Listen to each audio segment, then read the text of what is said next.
Legends. Welcome to the first part of What If Deku Had Yuta's Abilities. This one's gonna blow your mind. Trust me.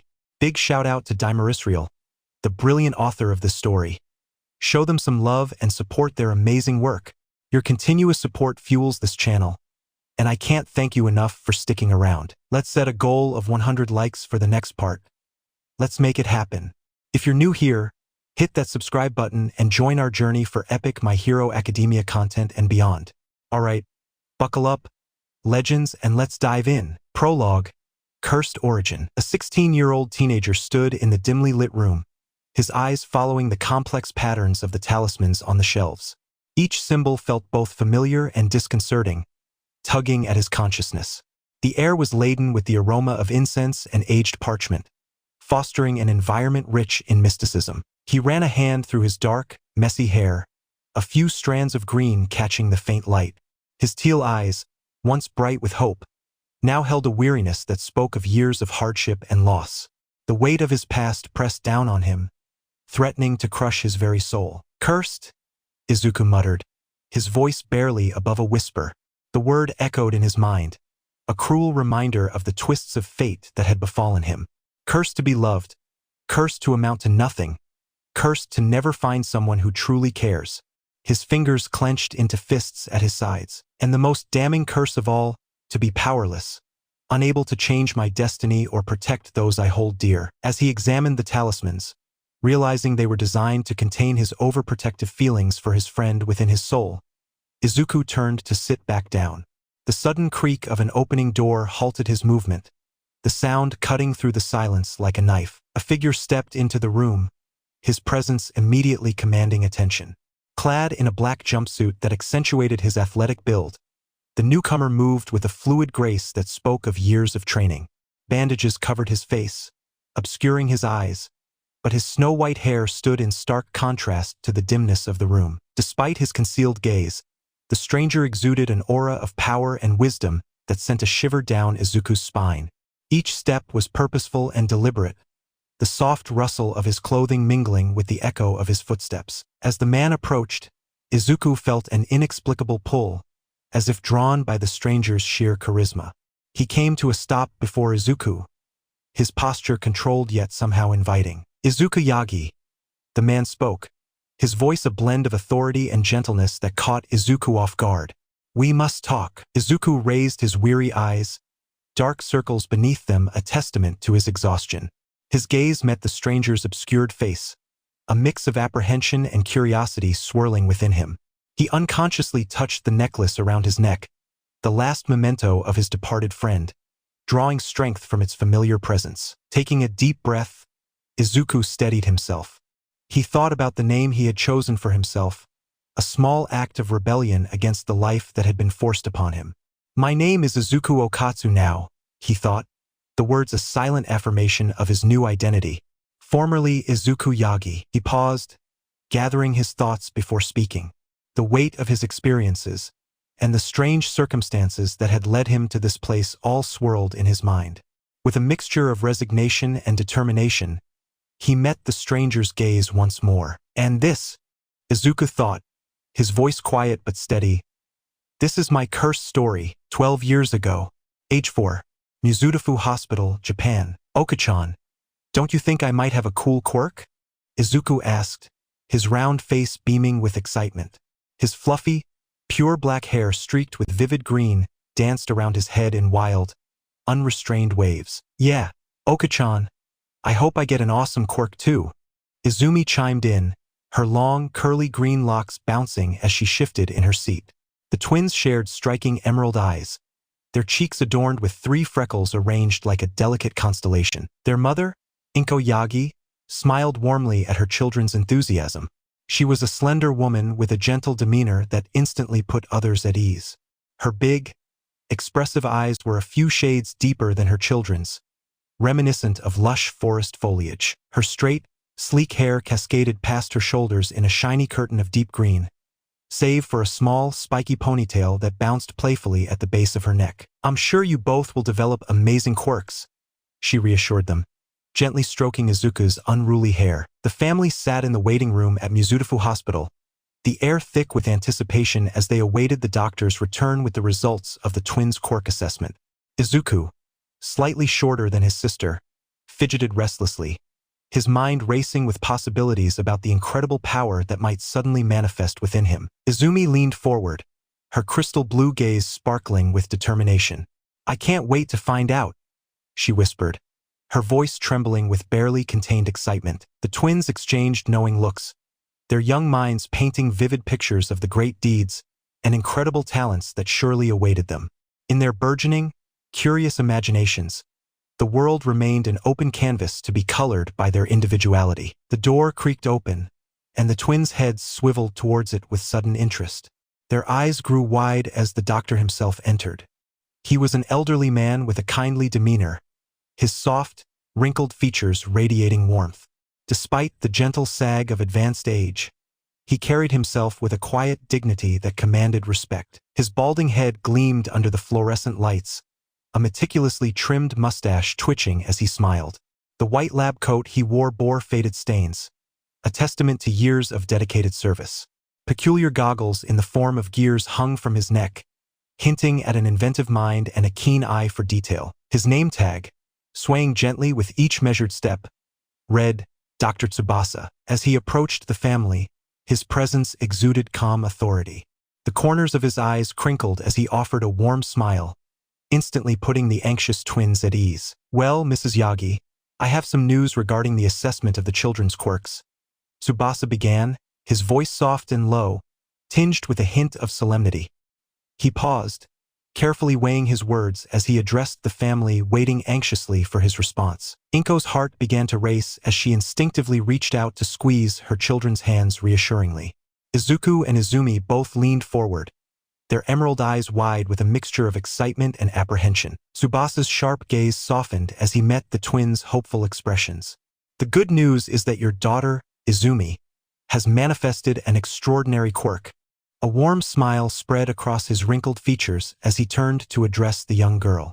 "Izumi, my dear, you possess the unique ability to attract objects with your mind." Izumi's eyes widened, her mouth forming a tiny O of surprise and delight. "Really?" she breathed, her voice barely above a whisper as she processed the incredible news. Tsubasa nodded encouragingly. "Yes, indeed. With proper training and dedication, you could become a great hero." A beaming smile spread across Izumi's face, her freckles dancing animatedly with unrestrained happiness. Inko gazed at her daughter with pride, her eyes shining with unshed tears of joy. However, the doctor's expression turned grave as he shifted his focus to Izuku, whose light-colored eyes still glowed with anticipation. Tsubasa felt a heaviness in his heart, knowing the difficult truth he had to impart. Quirkless, that single word hung in the air, a smothering weight that crushed Izuku's cherished dreams beneath its oppressive force. The emerald eyes that once burned bright with hope and wonder dimmed as the doctor's grim pronouncement sank in. Izuku's mind whirled, desperately grasping at every possibility that this was all just a terrible mistake. His mouth opened and closed, but no words came out. The silence that followed the doctor's devastating words was deafening. Beside him, Izumi's bright smile wavered, her brow furrowing in confusion as she struggled to understand the implications of her brother's lack of a quirk. Inko's hand shot to her mouth, stifling a gasp as her heart ached for her son. Dr. Tsubasa's face was a picture of compassion, his eyes sparkling with sincere sadness for the little boy whose dreams he had just shattered. "Izuku," he began, his voice gentle but heavy with solemnity. "I know this is hard to hear, but being quirkless doesn't mean your life is over. There are still many paths you can follow, many ways you can contribute to society." Inside Izuku's mind, a tornado of hopes and dreams lay in pieces. He had dreamed of being like the great heroes, using extraordinary powers for justice and protection. Now that possibility seemed to slip through his fingers like sand, leaving him adrift in a sea of uncertainty. He felt tears pricking at the corners of his eyes but stubbornly refused to let them fall. Gritting his teeth, he struggled to keep his expression neutral. But I wanted to be a hero," he finally managed, his voice quavering with the weight of his broken dreams. Feeling his heartache for the young boy, Tsubasa gently patted Izuku's shoulder. "I know, my boy, you're young, and there's so much more to life than just being a hero. There are many careers out there where you can make a difference. Thank you, Doctor, Inko said. Her eyes clouded with a mix of sorrow and resignation. Her smile was small and tight-lipped, never quite reaching her eyes, betraying the turmoil within. Izuku's shoulders sagged, his gaze fixed on the floor as a single tear traced its way down his freckled cheek. His dreams of soaring through the skies and saving lives with incredible powers crumbled around him like shattered glass. Izumi looked from her brother to her mother, her brows knitted in confusion. But Oka-chan, what about Izuku? Doesn't he get a quirk too?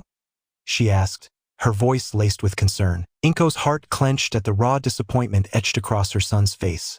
She reached out, gently ruffling his green locks in a comforting gesture. Sweetheart, sometimes not everyone gets a quirk, but that doesn't make you any less special or capable of achieving great things. Izuku's fists clenched at his sides, his nails digging into his palms as he fought to hold back the tears threatening to spill over. But I wanted to be a hero, just like All Might, he whispered again, his voice trembling with barely contained emotion. Inko pulled Izuku into a warm embrace, her own heart breaking for her son whose dreams had been shattered. I know, little hero, she murmured, pressing a tender kiss to the top of his head. But there are so many ways to be a hero, quirk or not. You have a kind heart and a brave spirit, and that's the most important thing a true hero can have. Thank you, Oka-chan, Izuku whispered, his voice cracking as hot tears finally streamed down his freckled cheeks. Inko stood, gathering her children close, and turned to face the doctor with a resolute nod.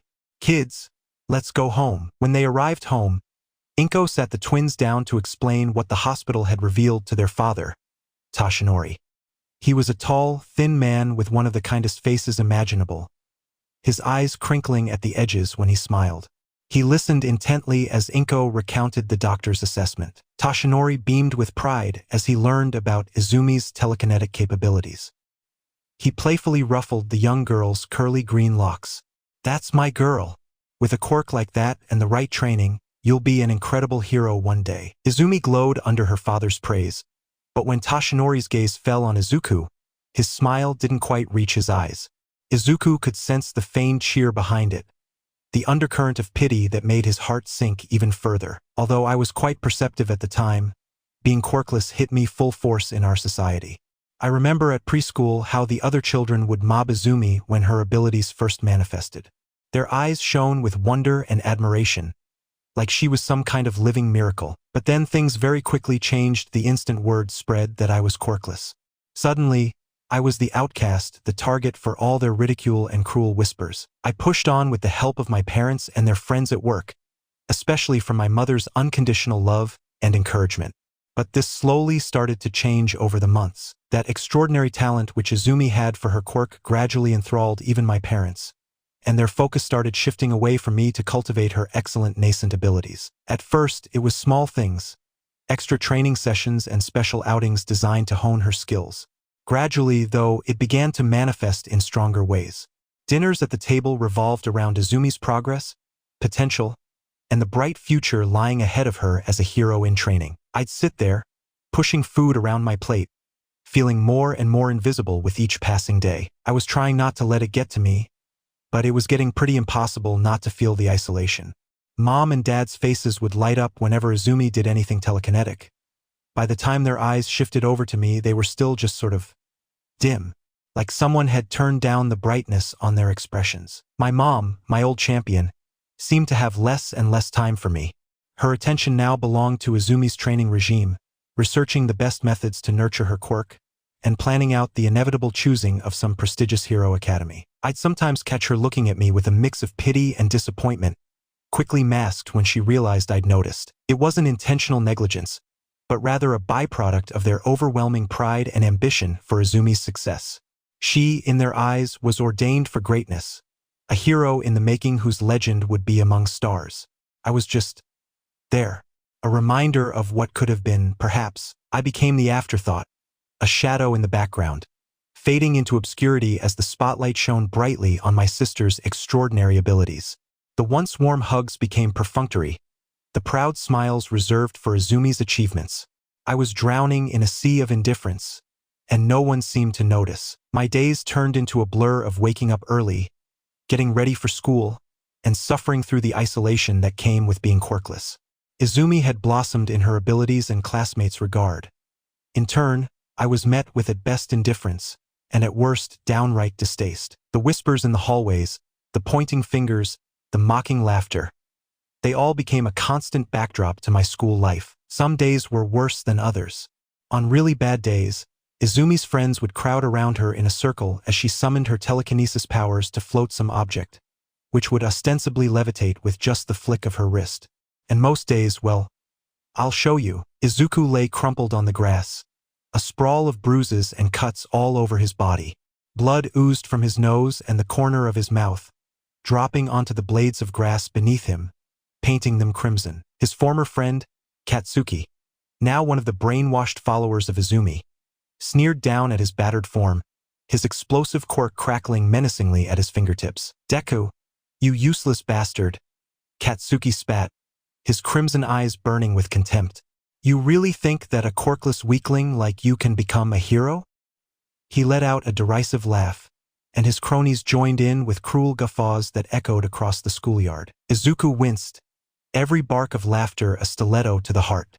He struggled to push himself up, his arms trembling with the effort, but Katsuki planted a foot on his back, holding him to the ground. The pressure sent a jolt of pain through Izuku's already battered body. "Stay down, Deku," Katsuki growled, his voice laced with poison. "You are nothing but a small rock in the pathway to greatness. People of our kind, gifted with wonderful quirks, will be the heroes. You're right there, well, you're just a worthless speck clinging on to a dream that will never come true." Behind Katsuki stood his twin sister Katsumi, a spitting image of their mother, Mitsuki Bakugo. Her hands were on her hips, a smirk playing on her lips as she watched the scene unfold. Next to Izumi were the Todoroki twins, Shoto and Shoka, their heterochromatic eyes cold and indifferent to Izuku's plight. Tears pricked at Izuku's eyes as his vision began to blur, fighting against the weight Katsuki was applying with his foot. The grass tickled his cheek, a cruel contrast to the pain coursing through his body. I won't give up," he rasped, his voice hoarse from all the beatings. "I'll become a hero, no matter what it takes." Katsuki sneered, his expression twisting into a sadistic grin. "Oh yeah? And how do you plan on doing that, huh? You are about as useful as a pile of trash." He leaned down, his hot breath fanning across Izuku's face, smelling of nitroglycerin from his quirk. "Face it, Deku, you're nothing, and you'll never amount to anything." With a vicious push, Katsuki ground Izuku's face into the dirt, eliciting a muffled cry of pain from the green-haired boy. Katsuki then stepped back, laughing away with the rest of his former friends. The sound echoed in Izuku's ears, a haunting melody of cruelty and rejection. As the group walked away, their laughter fading into the distance, Izuku remained on the ground, his body aching, his spirit crushed. Yet, somewhere deep inside, a spark of determination refused to be extinguished. It was small, barely a flicker, but it was there, a stubborn resolve to become a hero, no matter the cost. "Why me? Why does it have to happen to me?" Izuku whispered, his voice shaking with anguish as he collapsed onto the grass. Tears streamed down his freckled cheeks, mixing with the blood from his nose and the split in his lip as it dripped, creating red trails on his skin. He tried to push himself up, but a sharp pain lanced through his ribs, forcing a grimace to twist his features. His arms shook with the effort as his body, battered and bruised from relentless beatings, threatened to collapse again. The world around him seemed to spin, a kaleidoscope of green grass and blue sky, mocking him with its beauty in the face of his pain. In that moment, Izuku felt so alone, a speck of insignificance in a world that celebrated powers and scorned those without. His dream to fly high across the skies and save lives with powers beyond imagination seemed to crash down on him like shattered glass, each shard a reminder of his perceived worthlessness. "Will anyone in this world ever accept me?" he whispered, his voice barely audible, a begging appeal to the universe that had forsaken him. The wind rustled through the leaves, carrying his words away, seemingly indifferent to his plea. It was as if his prayer had been answered when a soft rustle of fabric came through to him. Izuku lifted his gaze, his eyes widening as a slender figure materialized before him. There, standing before him, was a girl with cascading raven tresses all down her back. Soft eyes held concern and curiosity, resting on his features. Her peach-colored skin was smooth, except for a beauty mark just below her chin, like a small defect that only set off her wraith-like beauty. She was clad in a black, sleeveless dress with a white collar and small heart patterns, skinny, clinging onto her willowy frame. Her feet were shod in purple shoes, visible under the skirt of her dress, finishing off a whimsical yet endearing appearance. Izuku blinked, unsure if this vision standing before him was real or only the jolt of his battered imagination. He opened his mouth to speak, but the words caught in his throat like a tangled mess of emotions that refused to untangle. The girl slanted her head to the side, and her eyes sparkled with an unearthly quality as she gazed upon the broken boy lying before her. Her smile was soft at the corners, a silent promise of comfort and understanding in a world that had rejected him. Then, suddenly, a surge of hope came through Izuku's heart, a flame that would not quench, no matter the adversity wind. It was small, barely more than an ember, but it was there, a warmth he hadn't felt in what seemed like forever. She spoke with a soft and sweet voice, like a gentle breeze on a summer day. "Are you okay? Do you need help?" she asked, her eyes never leaving Izuku's beaten form. "No, I'm fine," Izuku replied, wincing as he tried to sit up. The girl's presence had startled him, but there was a gentleness in her demeanor that put him at ease. He couldn't help but feel a strange sense of comfort in her presence, as if she understood his pain without him having to explain. She tilted her head, her brown tresses cascading over her shoulders like a waterfall of chocolate. "Are you sure? You look pretty beaten up." Her voice was laced with genuine concern, something Izuku hadn't heard directed at him in a long time. Izuku's gaze fell, shame burning his cheeks. "It's nothing I can't handle," he mumbled, trying to sound stronger than he felt. But even as he said it, he could feel his resolve crumbling under her kind gaze. The girl's eyes softened with understanding. "Those boys were bullying you, weren't they?" When Izuku didn't respond, she sighed, a sound filled with empathy rather than pity. "I'm Rika, Orimoto Rika, Izuku Yagi," he mumbled, finally meeting her gentle gaze. Her eyes were a light brown and looked at him with curiosity and kindness. Rika's lips curved into a warm smile that seemed to light up the entire schoolyard. "It's nice to meet you, Izuku." She glanced around the empty space, then back at him. "Why don't you tell me what's going on? I'm a good listener." Izuku hesitated, unsure if he could trust this stranger. But as he studied her open expression, he felt a strange sense of kinship, as if she could understand his pain in a way others couldn't. It was like finding an oasis in the desert of his loneliness. "It's because I'm quirkless," he admitted, the words leaving a bitter taste in his mouth. "The other kids think I'm worthless because of it." He waited for the usual look of pity or disgust, but it never came. Rika's brows knitted together, her expression one of genuine concern rather than judgment. "That's terrible," she murmured. "Just because you don't have a quirk doesn't mean you're worthless. There's so much more to a person than their abilities." Warmth bloomed in Izuku's chest at her words, a feeling he hadn't experienced in a long time. It was like a ray of sunlight breaking through storm clouds. "You really think so?" he asked, his voice barely above a whisper, afraid to hope. "Of course." Rika's gaze sharpened with determination, a fire blazing in her brown eyes. "Izuku, do you want to be my friend?" she asked softly, extending a delicate hand to help him up. Izuku's eyes widened at the sudden offer, flicking from her offered hand to her soft smile, searching for any sign of trickery or mocking. Seeing neither, he placed his palm gingerly in hers, marveling at how warm and real it felt. She lifted him up to his feet with little apparent effort, steadying him when he swayed slightly. As he stood, Izuku winced, and the throbbing aches and pains of the earlier beating made themselves known once more. Rika's brow furrowed at his discomfort, her hand still holding his gently. Swallowing past the lump in his throat, Izuku met her gaze once more. "I'd like that," he said quietly. "To be your friend, I mean." The words felt foreign on his tongue, but they brought with them a surge of hope he hadn't felt in years. The instant he said it, Rika's face lit up like the rising sun at dawn, her radiant smile seeming to dispel all lingering shadows of his torment. "Great!" she exclaimed, her enthusiasm infectious. We can start by patching you up.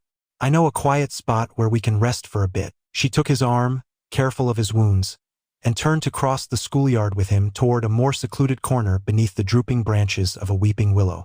As they walked, Izuku studied her beside him, this strange, ethereal girl who had appeared from nowhere yet spoke with such compassion. She seemed to glow with an inner light, a beacon in the darkness that had become his life. A weird warmth crept up in his chest, and the tendrils curled around his bruised heart. Maybe, just maybe, he had finally found his way out of the dark, haunting loneliness that had taken over his life. With each step they took together, Izuku felt a little lighter, a little stronger. For the first time in what seemed to be forever, Izuku allowed himself to rekindle the most remote ember of hope within himself. With Rika by his side, he felt possibilities begin to unfurl, like the petals of a flower opening to the sun. As they settled beneath the willow tree, its leaves creating a curtain of privacy around them, Izuku realized that perhaps his story wasn't over yet. Perhaps it was just beginning. For years later, age 10, July 15th, the years seemed to flash by, a blend of sweetness and bitter loneliness. As Izumi continued to rise, basking in the adoration of our parents and peers, I found solace in Rika's steadfast companionship. She became my beacon in the darkness, a constant reminder that I wasn't alone in this world that seemed to have turned its back on me. Birthdays, once celebrated with joy, slowly faded into afterthoughts as our parents focused on nurturing Izumi's special talent. The sting of neglect threatened to overwhelm me, but Rika's unwavering friendship kept me afloat, lightening the path ahead. On this particular day, we found ourselves in the same park where we first met. The air was thick with nostalgia and the warmth of cherished memories. We sat beneath the weeping willow, its drooping branches swaying gently in the summer breeze, creating a curtain of privacy around us. Rika's brown eyes sparkled as she reached into her pocket, pulling out a small, velvet box. "Happy birthday, Izuku," she whispered, her voice as soft as the rustling leaves above us. She opened the box, revealing a simple silver necklace with a ring pendant. My breath caught in my throat as she carefully clasped it around my neck. The metal felt cool against my skin, a stark contrast to the warmth blooming in my chest. "This is a symbol of our friendship," Rika explained, her eyes shining with an emotion that seemed beyond her years.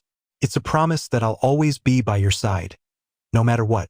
And someday," she paused, a slight blush coloring her cheeks, "it'll be for our marriage." I touched the ring gently, marveling at its simplicity and the depth of meaning behind it. "Rika," I managed, my voice thick with emotion, "this means more to me than you could ever know." In that moment, I realized the magnitude of her gesture. It was a childlike promise, yes, but also an oath of perpetuity against the odds.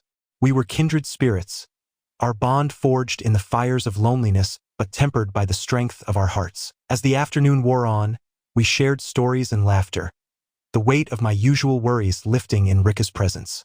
For those precious hours, I felt truly seen and understood. But our blissful day was about to shatter. As we left the park, hand in hand, the world seemed brighter. We crossed the quiet street, lost in conversation and the joy of each other's company. Neither of us noticed the danger until it was almost too late. The screech of tires pierced the air. I turned, my heart leaping into my throat at the sight of a sleek black sedan barreling towards us. The driver's eyes were unfocused, his hands slack on the wheel. Time seemed to slow. Rika's hand slipped from mine, her eyes wide with fear and determination. Before I could react, she was moving, not away from the danger, but towards it. A small boy stood frozen in the street, paralyzed by fear. Rika threw herself towards him, her body connecting with the car in a sickening thud. She tumbled across the asphalt like a rag doll, her raven hair fanning out around her. "Rika!" My scream tore from my throat, raw and primal. I ran to her, falling to my knees beside her crumpled form. The acrid smell of burnt rubber and gasoline filled the air, mixing with the metallic scent of blood. I cradled her in my arms, her warmth already fading. Her emerald eyes flickered open, locking onto mine with an intensity that pierced my soul. "Izuku," she whispered, blood trickling from the corner of her mouth. Her trembling fingers clutched at the ring necklace, smearing it with crimson. "And never forget our promise." Tears streamed down my face as I held her closer. "Please don't leave me," I begged, my voice cracking. I can't lose you two. You're all I have. Rika's lips curved into a faint smile, her radiance dimming with each passing second. You'll never be alone, she breathed. Her gaze drifted, becoming unfocused as the last vestiges of life slipped away. I howled in anguish, my cries echoing through the empty streets.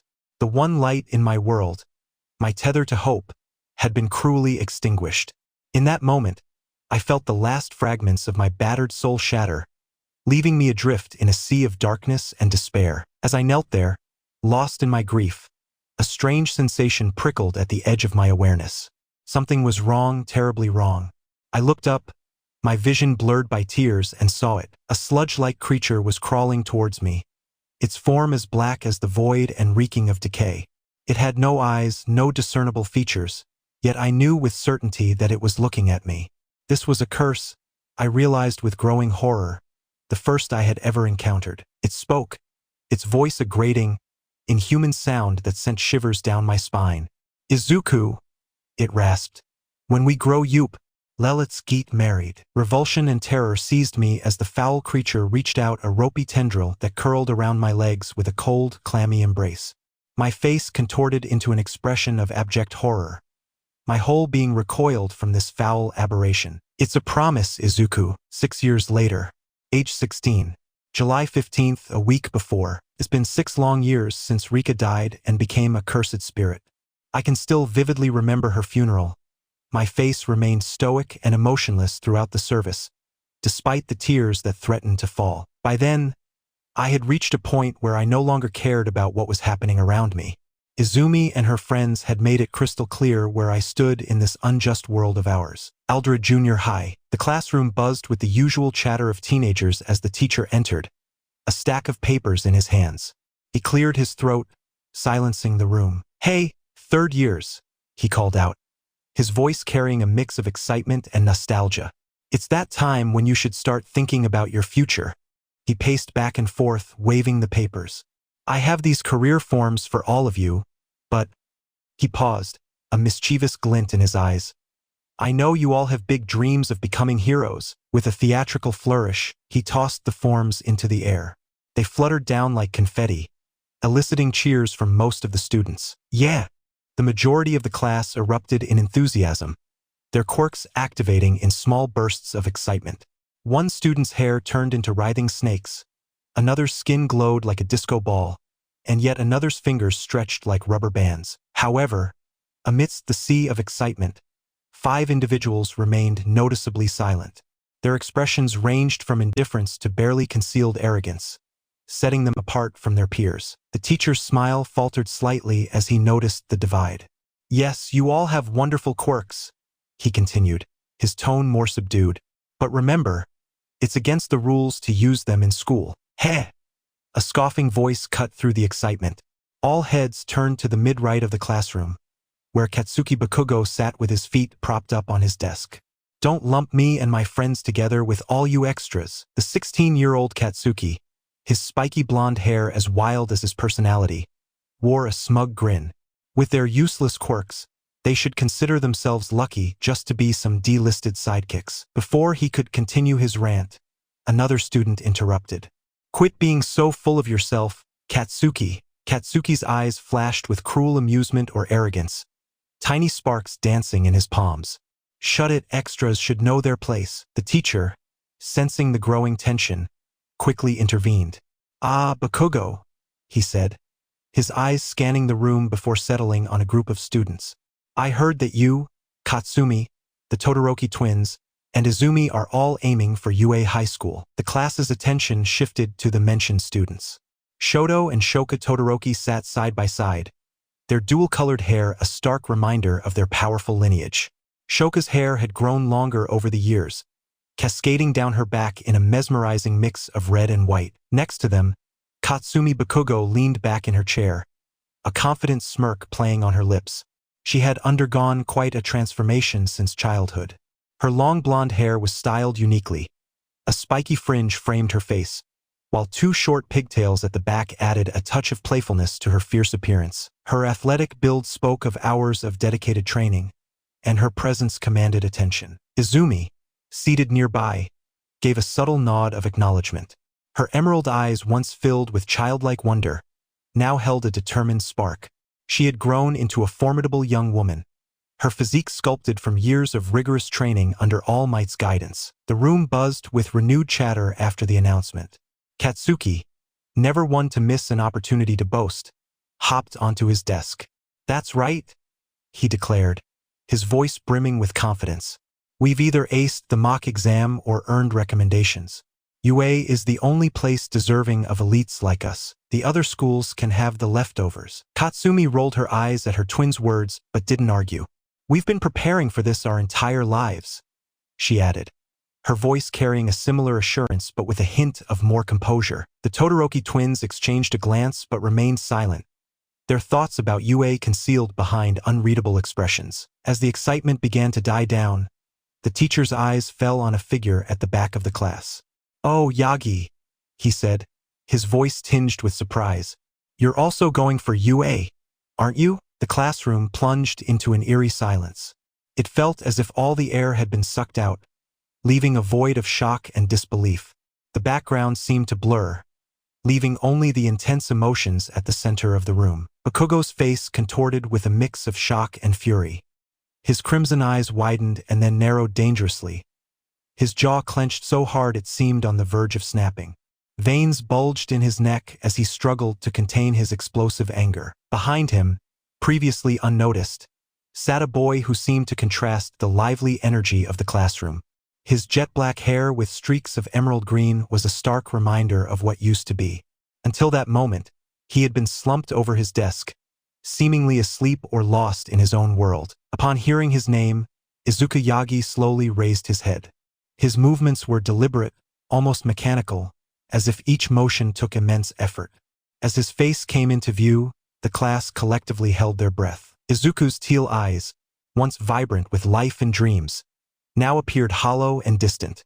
Dark, permanent bags hung beneath them, a testament to sleepless nights and haunting memories.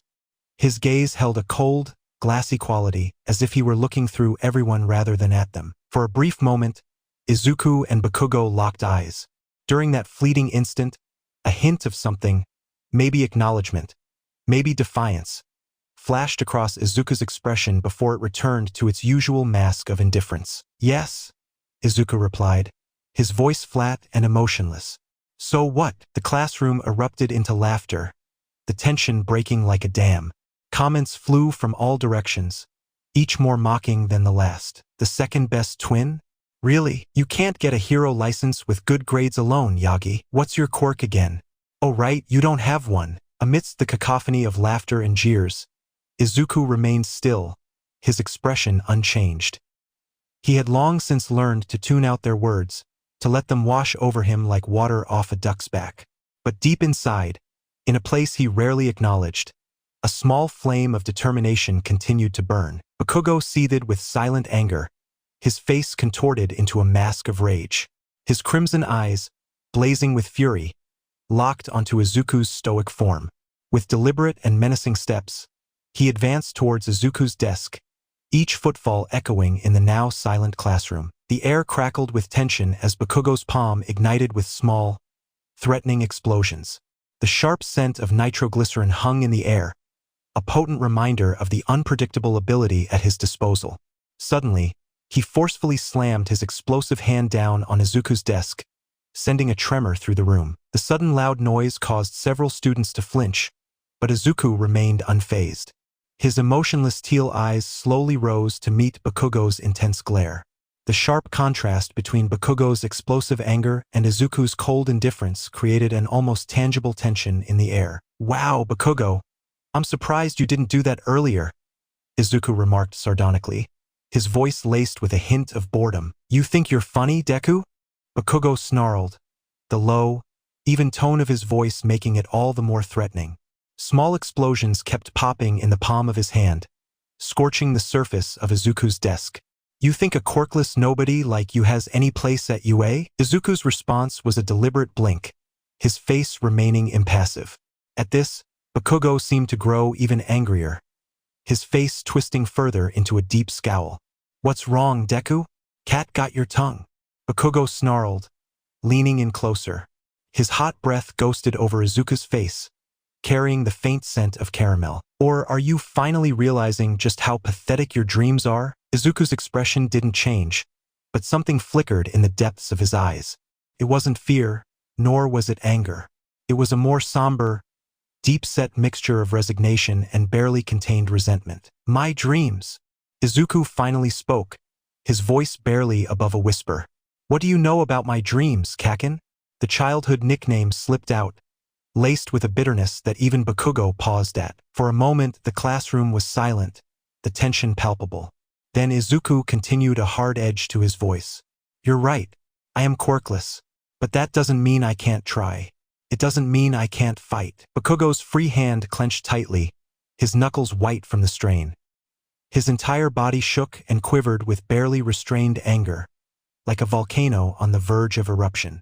You dare, he growled, his voice quavering with rage. Bakugo's arms surged forward, unleashing a torrent of explosions from his palm.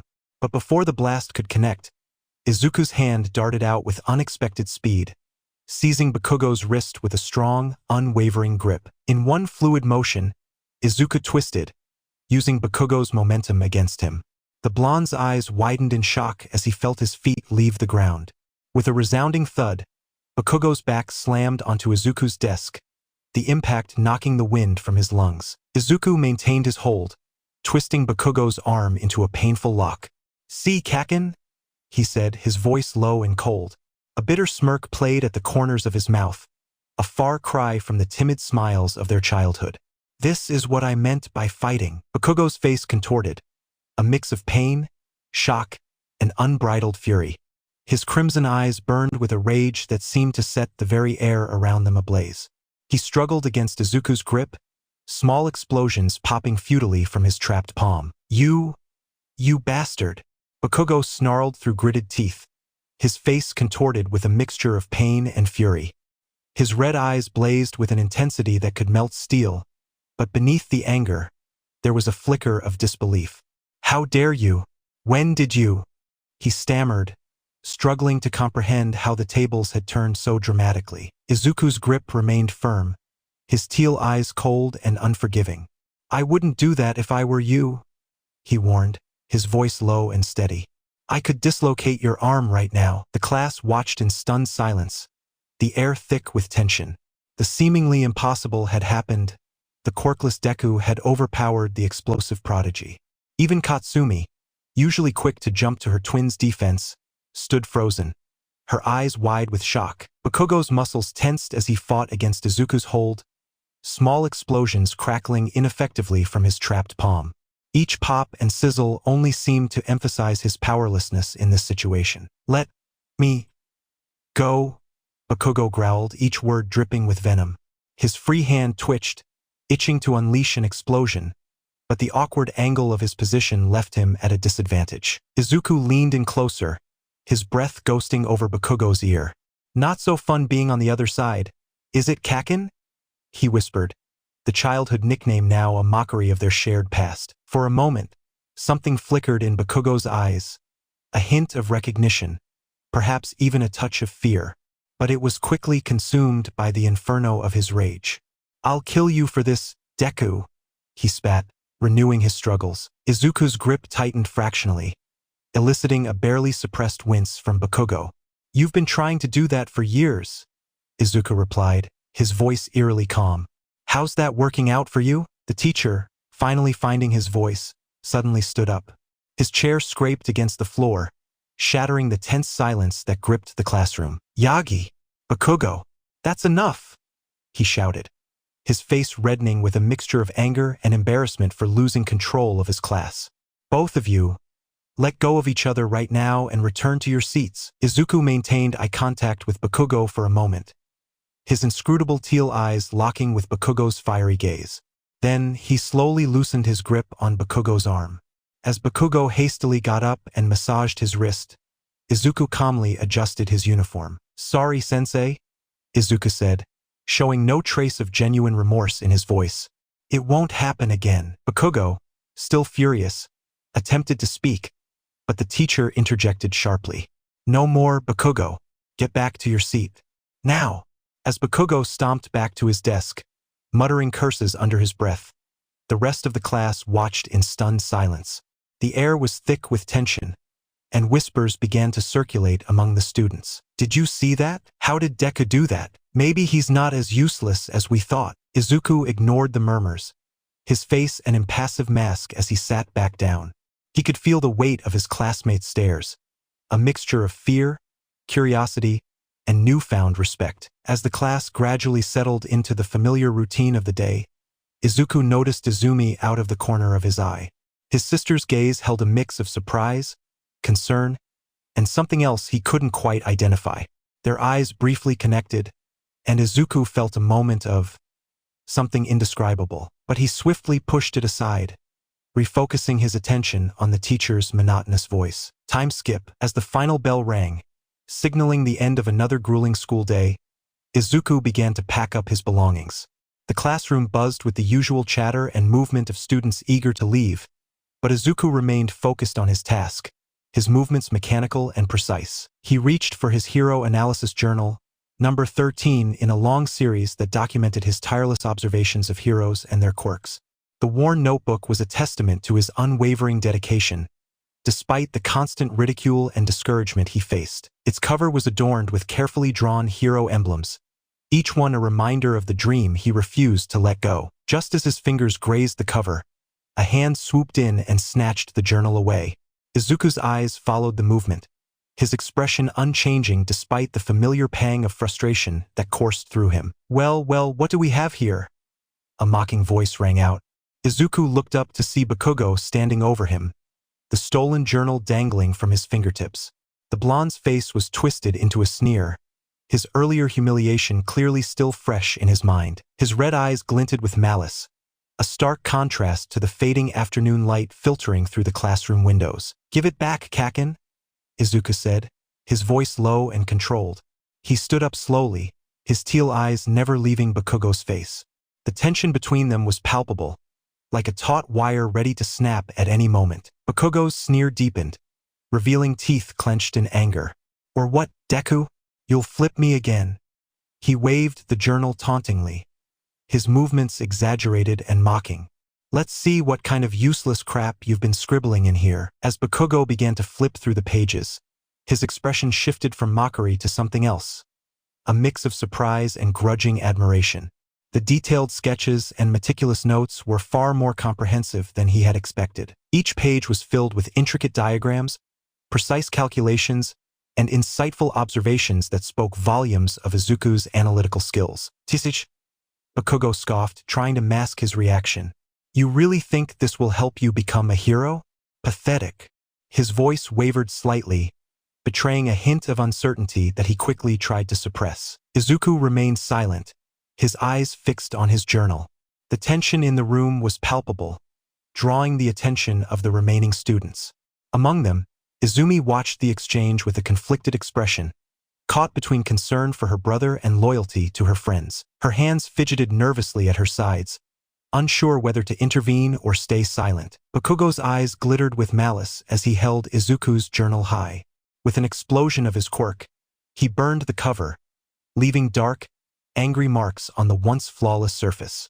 The sharp smell of burning paper filled the room, making some students wrinkle their noses in disgust. "Oops," Bakugo sneered, his voice oozing with feigned innocence. "Looks like your precious little book had an accident." Without warning, he strode to the open window and threw the journal out. The notebook spiraled through the air, its pages fluttering like wounded birds, before softly landing in the koi pond below.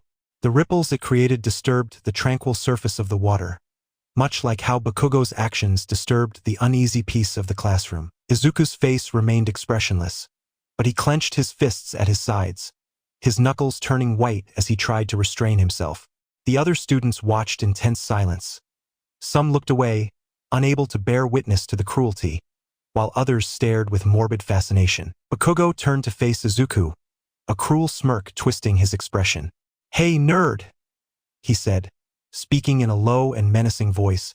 He took a step closer, invading Izuku's personal space, and continued, "If you're so desperate for a quirk, there might be a way." Izuku's eyes narrowed slightly, a flicker of wariness passing through them. Bakugo leaned in, his breath warm against Izuku's ear. "Why don't you take a swan dive off the roof?" he whispered, his words laced with venom. "Who knows? Maybe you'll be lucky and reborn with a quirk in your next life." A collective gasp echoed through the remaining students. Even Bakugo's usual supporters appeared uneasy at the gravity of his words. The air in the classroom seemed to grow heavy, weighted down by the cruelty of the suggestion. Izuku stood motionless, his face an unreadable mask. For a brief moment, the air between them crackled with tension, like the calm before a storm. Then, slowly, deliberately, Izuku turned his head to meet Bakugo's gaze. His teal eyes, usually dull and lifeless, now burned with an intensity that made Bakugo take an involuntary step back. It was as if a switch had been flipped, revealing a side of Izuku that few had ever seen. "Is that what you want, Kaken?" Izuku asked, his voice unervingly calm. "For me to disappear?" The words hung in the air, heavy with unspoken emotions and years of pent-up frustration. After storming out of the room, Bakugo shouldered past the other students roughly. The sound of his footsteps faded down the hallway, leaving an uncomfortable silence in his wake. Once Bakugo was out of sight, Izuku's composure began to crumble. His shoulders started to tremble, a mix of pent-up anger and deep-seated sadness coursing through his body. He clenched his fists tightly, his knuckles turning white as he tried to contain the storm of emotions threatening to break free. Izuku muttered, "Damn bastard," under his breath, the words laden with years of torment and frustration. He closed his eyes, took a deep breath, and steadied himself. As he opened his eyes, he caught sight of his reflection in the classroom window. The person staring back at him seemed like a stranger tired, with hollow eyes, as if carrying the weight of the world on his shoulders. For a moment, Bakugo's harsh words replayed in his mind, and he briefly felt the urge to look down at the ground below. The thought sent a shiver down his spine, and he quickly pushed it away. As Izuku shook his head to clear his thoughts, he noticed his notebook floating in the koi pond. The sight of his hard work drifting aimlessly in the water stirred a mix of determination and defiance within him. The koi swam around it, their colorful scales a stark contrast to the sodden pages of his dreams. With a deep sigh, he gathered his remaining belongings and made his way to the door. Pausing at the threshold, his hand resting on the doorframe, he looked back at the now empty classroom. The late afternoon sun cast long shadows across the desks, giving the room an almost ethereal quality. A bittersweet smile played at the corners of his mouth as he took in the scene. "I'm not giving up," he whispered to the empty room, his voice growing more determined with each word. "Not now, not ever." The words seemed to echo in the silence, a promise to himself and a challenge to the world. With that, Izuku strode into the hallway, his footsteps reverberating in the silent corridor. He had a drenched notebook to retrieve and a dream to pursue, no matter what anyone else thought. As he walked, his back straightened and his chin lifted slightly. The day's events had shaken him, but they had not broken him. If anything, they had only strengthened his resolve. The school corridors were mostly empty now, the other students having rushed home. Izuku's footsteps echoed off the walls as he made his way toward the exit, each step bringing him closer to his waterlogged notebook and, in a way, to his dreams. Despite everything, a small flame of hope still burned within him, refusing to be extinguished by Bakugo's cruel words or anyone else's doubt. Time skip. As Izuku strolled under the bridge, the sense of being followed intensified. The shadows seemed to dance and twist unnaturally, and an eerie silence descended upon the area. The air grew thick and heavy as if weighted down by an unseen presence. Izuku's grip tightened on the strap of his backpack, his knuckles turning white, but his face remained impassive. Years of enduring Bakugo's torment had taught him to mask his emotions well. A subtle smirk played on Izuku's lips as he felt the presence drawing nearer. Without turning, he spoke softly but firmly, his voice carrying a hint of warning. "You know," he addressed the unseen pursuer, "I wouldn't do that if I were you." The air filled with squelching and oozing sounds, growing louder with each passing second. Slowly, Izuku turned around, his teal eyes scanning the space behind him. What he saw made his skin crawl. A massive, sludgy figure loomed before him, its form constantly shifting and pulsating like a living nightmare. It towered over Izuku, easily twice his size, with no discernible features save for two glowing, malevolent eyes that seemed to bore into his soul. The stench of sewage and decay emanated from the creature, so potent it made Izuku's stomach churn. The sludge villain's eyes narrowed, fixing Izuku with a predatory gaze. Well, it croaked, its voice reminiscent of thick mud bubbling up from the depths of a swamp. What do we have here? A young, healthy body? Just perfect for my needs. Izuku's smirk remained fixed, a stark contrast to the revolting figure before him. His calm demeanor seemed to infuriate the sludge villain, whose eyes narrowed dangerously, glowing with malice. Why the fuck are you smiling, you little shit? It snarled, its voice a guttural growl that echoed ominously in the underpass. Tendrils of slime began to reach out towards Izuku, their movements slow and menacing, like the tentacles of some eldritch horror. Izuku's teal eyes gleamed with an eerie light, his expression unchanging as he watched the approaching tendrils. You know, he said, his voice unervingly calm, carrying a hint of something dark and dangerous. Sometimes the most innocent-looking person can harbor the most dangerous secrets. Is that right, Rika? Izuku murmured, his voice barely above a whisper. The sludge villain's eyes widened in bewilderment, its tendrils pausing mid-advance. Who the hell is Re-? Before the villain could finish his sentence, a bone-chilling screech pierced the air, causing the temperature in the underpass to plummet dramatically. An overwhelming sense of dread engulfed them as the sludge villain's form quivered, its eyes darting around frantically, searching for the source of the terrifying sound. Behind the villain, a dark figure materialized out of thin air. It was a sight that defied description, a grotesque and otherworldly being that seemed to be a twisted amalgamation of a young girl and something far more sinister. Long, lank hair covered a face that was half human, half monstrous. Empty eye sockets stared out from beneath a cracked skull, with a deep silt running down the middle of its forehead. Its elongated arms ended in razor-sharp claws that reached out hungrily, eager to tear into flesh.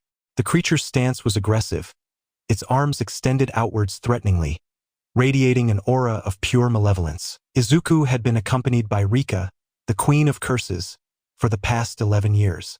Her voice was an unsettling blend of a child's innocence and the malevolence of an eldritch horror as she rasped, "Izuku, this thing, it intends to hurt you." The sludge villain, now caught between Izuku and the terrifying apparition, started to tremble violently.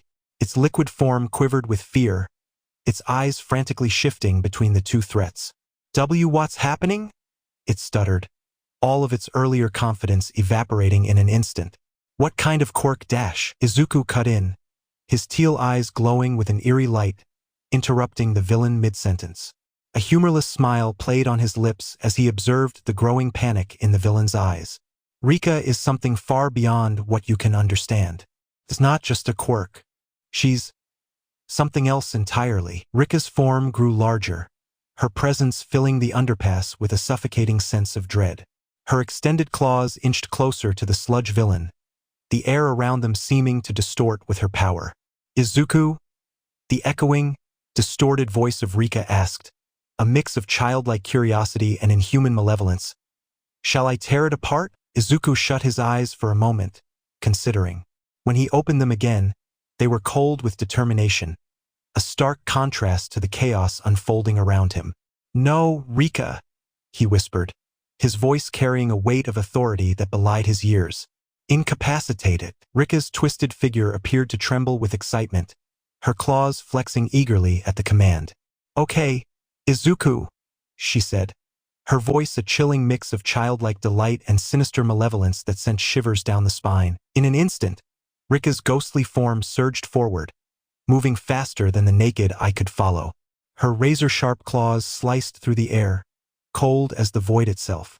The villainous sludge didn't even have time to comprehend what was happening before Rika's assault began. With surgical precision, Rika's claws tore into the villain's liquid form, shredding it into smaller and smaller pieces.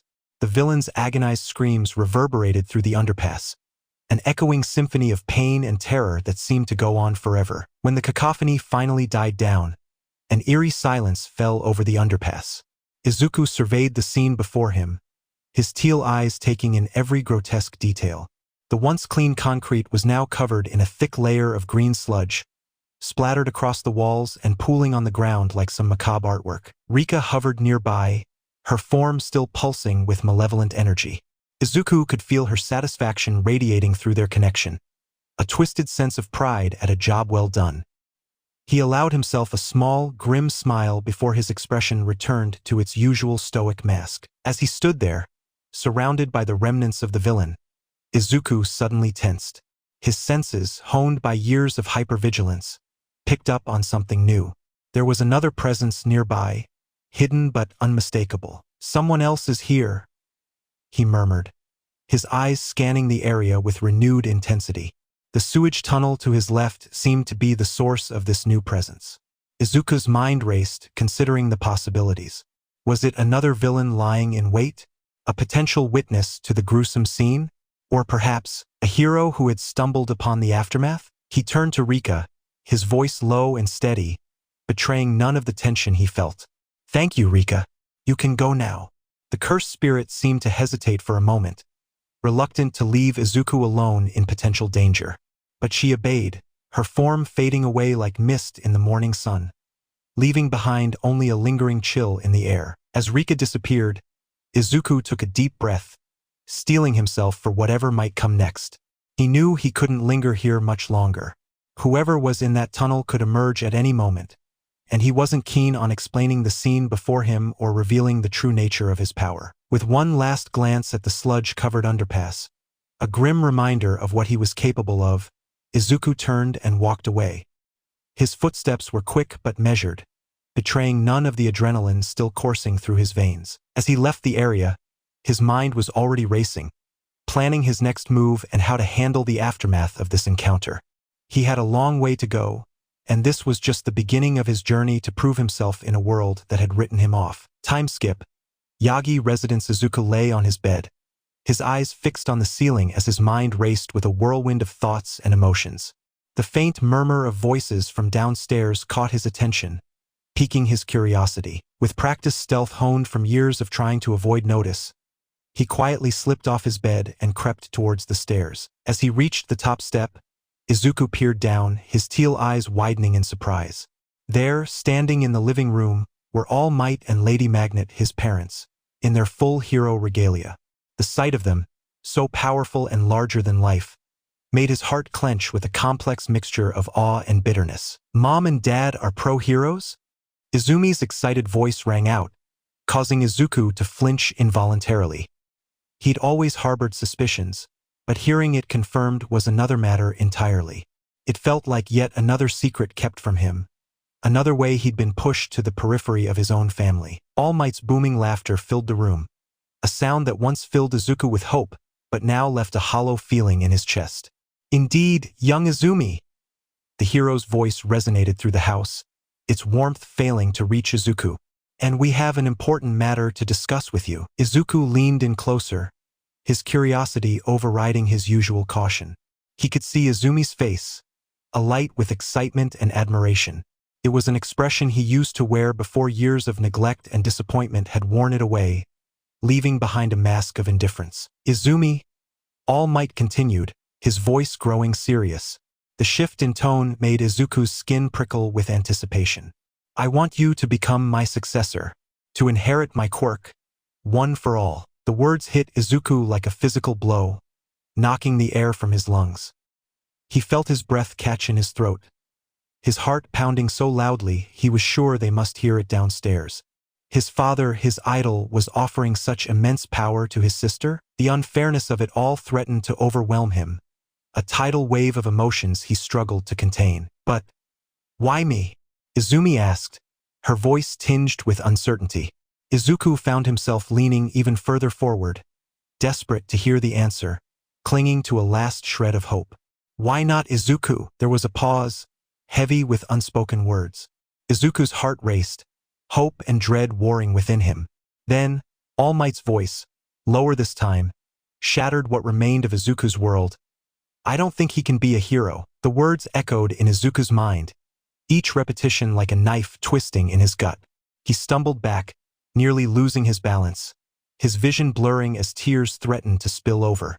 The world around him seemed to dim, the voices from downstairs fading into a muffled buzz. "But Dad," Izumi protested, her voice seeming to come from far away. "Izuku's been working so hard. Izumi?" Lady Magnet cut in, her voice gentle but firm, a tone Izuku couldn't remember ever being directed at him. "Your father knows best. Izuku. He's just not cut out for this life." Something inside Izuku snapped. 12 years of neglect, of abuse, of being overlooked and pushed aside. It all came crashing down on him in that moment. He rushed back to his room, slamming the door behind him with a force that shook the walls. The sound echoed through the house, a physical manifestation of his anguish. His eyes darted around wildly, taking in the all-might merchandise that covered every surface. Posters, action figures, even his bedspread, all bearing the face of the man who had just crushed his dreams. The sight of it all, once a source of comfort and inspiration, now felt like a cruel mockery of his aspirations. With a cry of anguish that he barely recognized as his own, Izuku lunged at the nearest poster. He tore it down, his fingers digging into the paper, ripping it to shreds. Then another and another. Action figures were thrown against the wall, shattering into pieces with satisfying crashes. He yanked the all-might bedspread off his bed, tearing it in half with strength born of raw emotion. An hour passed in a blur of destruction. When Izuku finally came back to himself, he was sitting in the middle of his ruined room, panting heavily. Torn posters and broken figures littered the floor around him, a physical manifestation of his shattered dreams. The room, once a shrine to his hero, now looked like a battlefield. As his breathing slowed, a strange calm settled over him. The initial storm of emotion had passed, leaving behind a cold, hard resolve. An idea began to form in his mind, crystallizing with each passing moment. "If they don't want me," he muttered, his voice low and determined, "then I'll make it to UA my own way." With newfound determination, Izuku grabbed his backpack and began to pack. He moved with purpose, selecting clothes, his intact notebooks, and some money he'd saved. Each item he packed felt like a step towards a new future, one he would forge for himself, away from the shadows of his family's expectations. As he zipped up the bag, his eyes fell on a blank piece of paper on his desk. He hesitated for a moment, then sat down and began to write. The words flowed from his pen, each one a mix of pain, determination, and a final farewell. "Dear Mom, Dad, and Izumi, by the time you read this, I'll be gone. Don't bother looking for me. You've made it clear where I stand in this family, and in your vision of what a hero should be. I'm going to prove you wrong that I don't need your approval or your quirk. All might. I'll become a hero on my terms. Goodbye."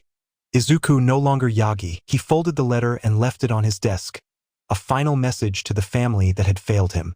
Then, with one last look around his destroyed room, a physical representation of his shattered childhood dreams, Izuku opened his window and climbed out into the night. As he dropped to the ground, the cool night air hit his face, bringing with it a sense of both fear and exhilaration.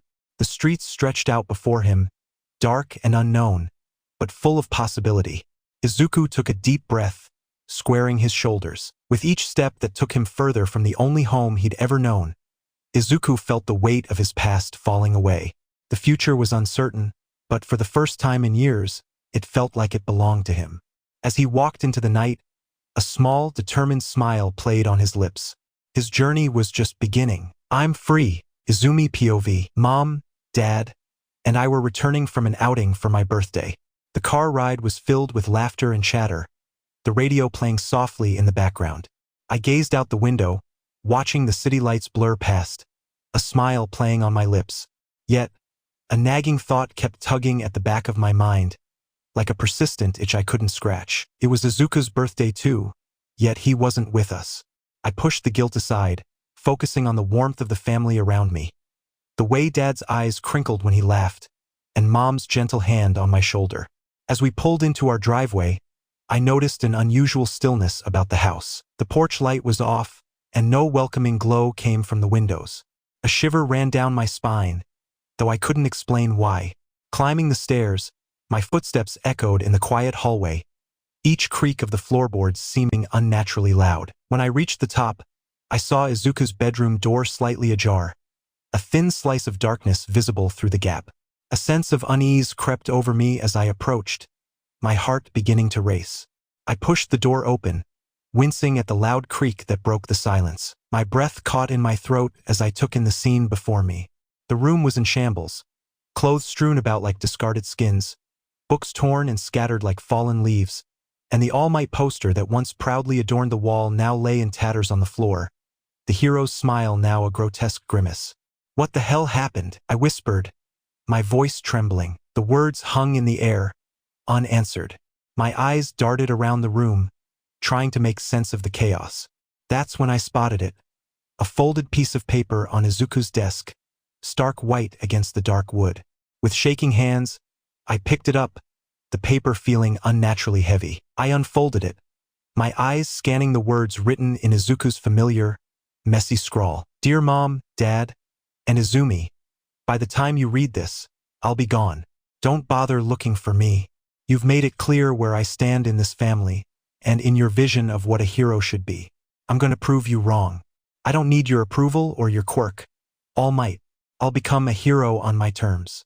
Goodbye, Izuku no longer Yagi." The words blurred as tears welled up in my eyes. One drop fell onto the paper, smudging the ink, distorting the last goodbye into a watery mess. The weight of my actions, or rather my inaction, over the years crashed down on me like a physical blow. Memories flooded back. The times I'd laughed along with others who mocked him, the moments I'd chosen to stay silent when I should have spoken up, the countless occasions I'd put my own comfort above his needs. My legs gave out, and I sank to the floor, clutching the letter to my chest. The carpet was rough against my knees, but I barely noticed. The realization of what I'd done, hit me like a punch to the gut. At that moment, I saw clearly the part I'd played in driving my own brother away. "Izuku!" I screamed, my voice raw with anguish and regret. The sound echoed through the empty room, bouncing off the bare walls and coming back to me, a stark reminder of the absence it now held.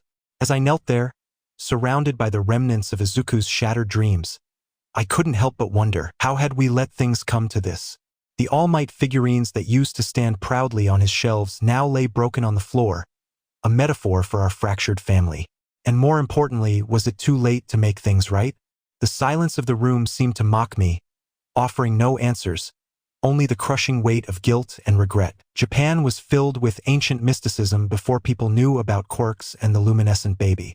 Jujutsu sorcerers, who used a special power called cursed energy, lived among the people, and they were both admired and feared. These sorcerers protected society from evil curses while controlling their powers. As the sorcerers gained more influence, dark forces grew alongside them. Cursed spirits, created from human negativity, became more common and dangerous.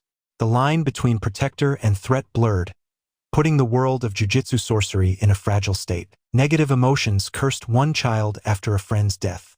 People wondered how this new world of heroes would react to a child affected by ancient curses.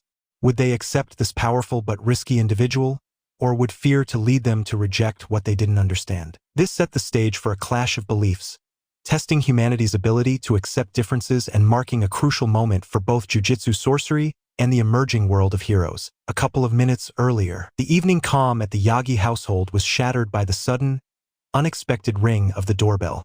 Inko, her green hair tied back in a loose ponytail, wiped her hands on her apron and made her way to the front door, curiosity piqued by the late-night visitor. As she reached for the doorknob, a booming "Happy Birthday, young listeners!"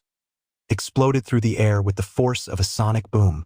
The sheer volume caught Inko off guard, sending her stumbling backward with a startled yelp, her slippers skidding on the polished wooden floor. In an instant, Toshinori was by her side, his lean form expanding into the muscular frame of All Might. "Are you all right, dear?" he asked, his deep voice laced with concern as he helped Inko to her feet. "I'm fine," Inko assured him, smoothing down her ruffled clothes. "Just a bit startled, that's all." All Might turned towards the door, his heroic instincts kicking in as he prepared to face whatever threat might be lurking outside. However, the familiar voices drifting in quickly dispelled any notion of danger. "For crying out loud, Yamada!" Aizawa's irritated grumble cut through the air. "Do you have to be so loud all the time? Seriously, you idiot!" Namuri chimed in, her voice sharp with annoyance. You probably woke up the entire neighborhood. Ow, ow. I said I was sorry. Yamada whined pathetically. Namuri, stop hitting me. My head can't take much more abuse. As the dust settled, All Might deflate back into Toshinori, revealing the scene at the doorway. Aizawa stood with his arms crossed, looking as if he'd rather be anywhere else. Namuri was tapping her foot impatiently, while Yamada nursed two comically large bumps on his head. The sight of the pro-heroes in casual wear was almost jarring. Aizawa sported a simple black t-shirt that hung loosely on his frame, a stark contrast to his usual hero attire. Namuri had opted for a stylish blouse and skirt combo that accentuated her curves without being overly revealing. Yamada, true to his loud personality, wore a garishly bright Hawaiian shirt that seemed to scream for attention. Toshinori couldn't help but laugh at the scene, though his amusement was cut short by a fit of coughing that left specks of blood on his hand. Wiping his mouth, he asked, "What brings you all here at this hour?" Aizawa's hair began to float ominously, his eyes glowing an eerie red as he fixed Yamada with a withering glare. "We're here for the twins' birthday," he growled, his voice low and menacing. "Though I'm seriously reconsidering my decision to come along." Namuri rolled her eyes dramatically, giving Aizawa a playful nudge. "Oh, come on, Shota. Try to have some fun for once in your life." Toshinori chuckled at their antics, his thin frame shaking slightly. "Well, this is certainly a surprise. Though perhaps next time, Hizashi, you could consider knocking instead of announcing your presence to the entire city." Yamada rubbed the back of his neck sheepishly, his usual bravado dampened by embarrassment. "Yeah, sorry about that. I got a bit carried away with the excitement." Inko, having regained her composure, warmly invited them in. "Izumi will be thrilled to see you all," she said, her smile bright but faltering slightly as she added, "And Izuku too, I'm sure." The shift in Inko's tone wasn't lost on the pro-heroes. They exchanged quick, meaningful glances, sensing an undercurrent of tension at the mention of Izuku's name. Speaking of which, Yamada began, his voice uncharacteristically subdued. "Where are the birthday Aizu dash?" His question was abruptly cut off by a piercing scream from upstairs. "Ku!" The single syllable, filled with raw anguish, froze everyone in place for a split second. Then, as one, they sprang into action, racing up the stairs with Aizawa in the lead, his capture weapon at the ready. With a swift, powerful kick, Aizawa burst through Izuku's bedroom door. The scene that greeted them was one of utter chaos. The room looked as if it had been hit by a localized hurricane. Posters of heroes hung in tatters from the walls, books and action figures were strewn across the floor, and in the center of it all knelt Izumi, her body racked with heart-wrenching sobs. The adults stood in stunned silence, trying to make sense of the devastation before them. Izumi's cries echoed through the room, a haunting soundtrack to the scene of destruction. As the reality of the situation began to sink in, one thought crystallized in their minds. Something was terribly, irreversibly wrong. Inko rushed to her daughter, enveloping her in a tight embrace. "Izumi, sweetheart, what's wrong?" she asked, her voice laced with concern. Izumi looked up at her mother, her face streaked with tears and contorted with guilt. He's gone," she choked out between sobs. "Izuku's run away." Aizawa felt his stomach plummet at the news. With gentle hands, he lifted Izumi, who immediately buried her face in his chest, seeking comfort. "Uncle Aizawa," she whimpered, her voice muffled against his shirt. "It's all my fault. Izuku left because of me." As he held the distraught girl, Aizawa noticed a crumpled piece of paper clutched tightly in her hand. Carefully, he extracted it from her grasp and began to read. With each word, his anger grew, a slow-burning fury that threatened to consume him. Without a word, he passed the letter to Yamada and strode purposefully towards Toshinori. In one fluid motion, he drew back his fist and landed a solid punch to the man's jaw. Toshinori stumbled backward, his eyes wide with shock. Before he could regain his balance, Aizawa's capture weapon snaked out, wrapping around him and yanking him close. "I knew something was wrong," Aizawa hissed, his eyes blazing with barely contained rage. "I should have pushed harder when Izuku started talking like this. The kid wanted to keep it secret, but I should have known better." He tightened his grip on the capture weapon, his voice dropping to a menacing whisper. "If anything happens to my nephew, my student, Because of your neglect, you'll answer to me. And believe me, you don't want that. The room fell into a tense silence, broken only by Izumi's muffled sobs.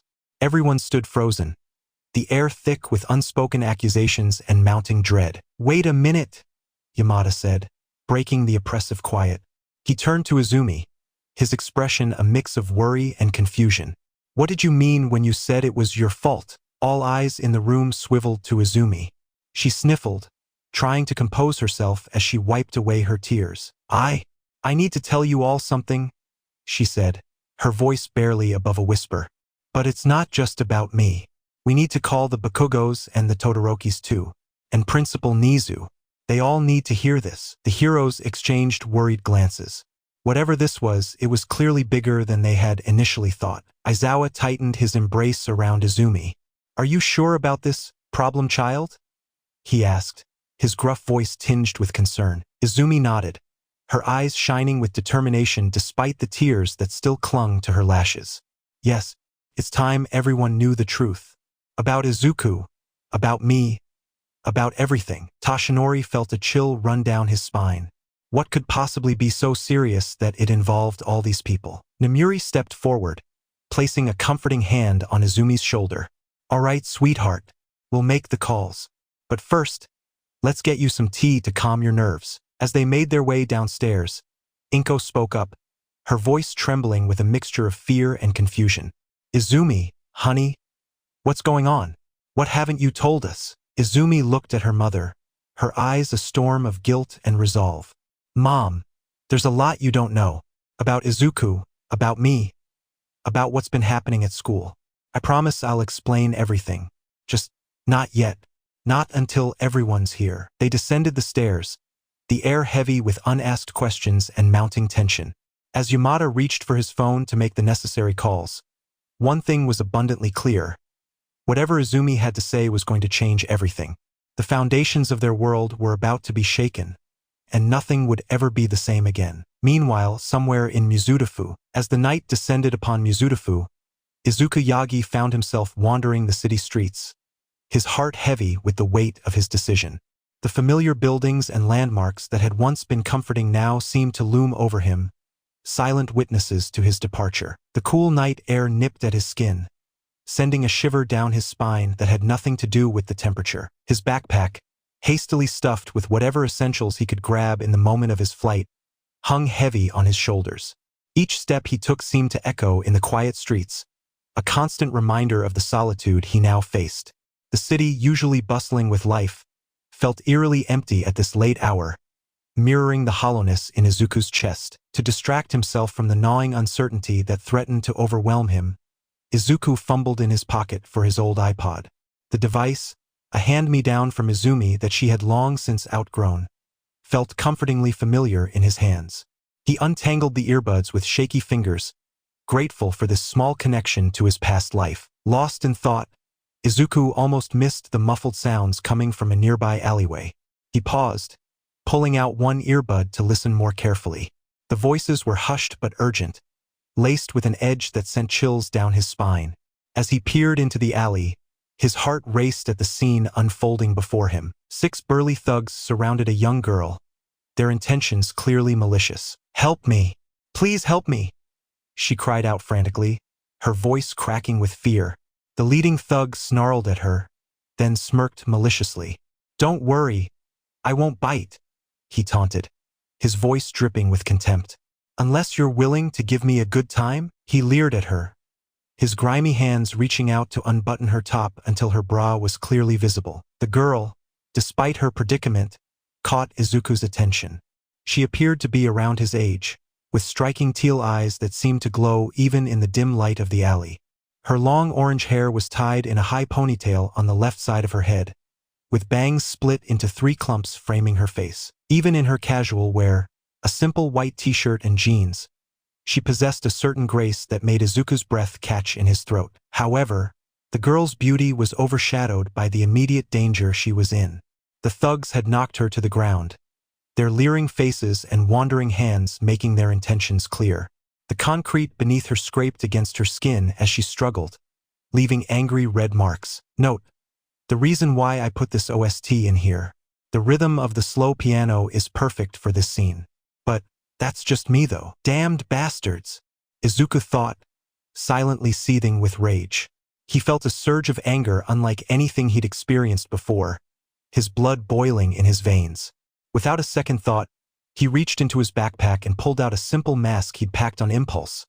A plain black domino mask that covered the area around his eyes. As he slipped the mask over his face, Izuku felt a strange sensation wash over him. It was as if a dam had broken inside him, releasing a flood of energy he never knew he possessed.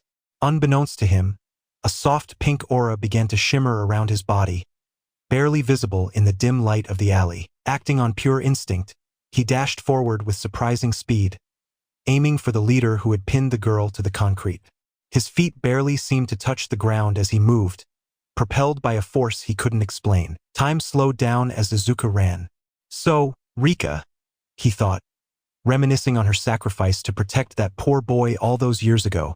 This is how it was for you, right? Your body just moved on its own. And never forget our promise, Izuku.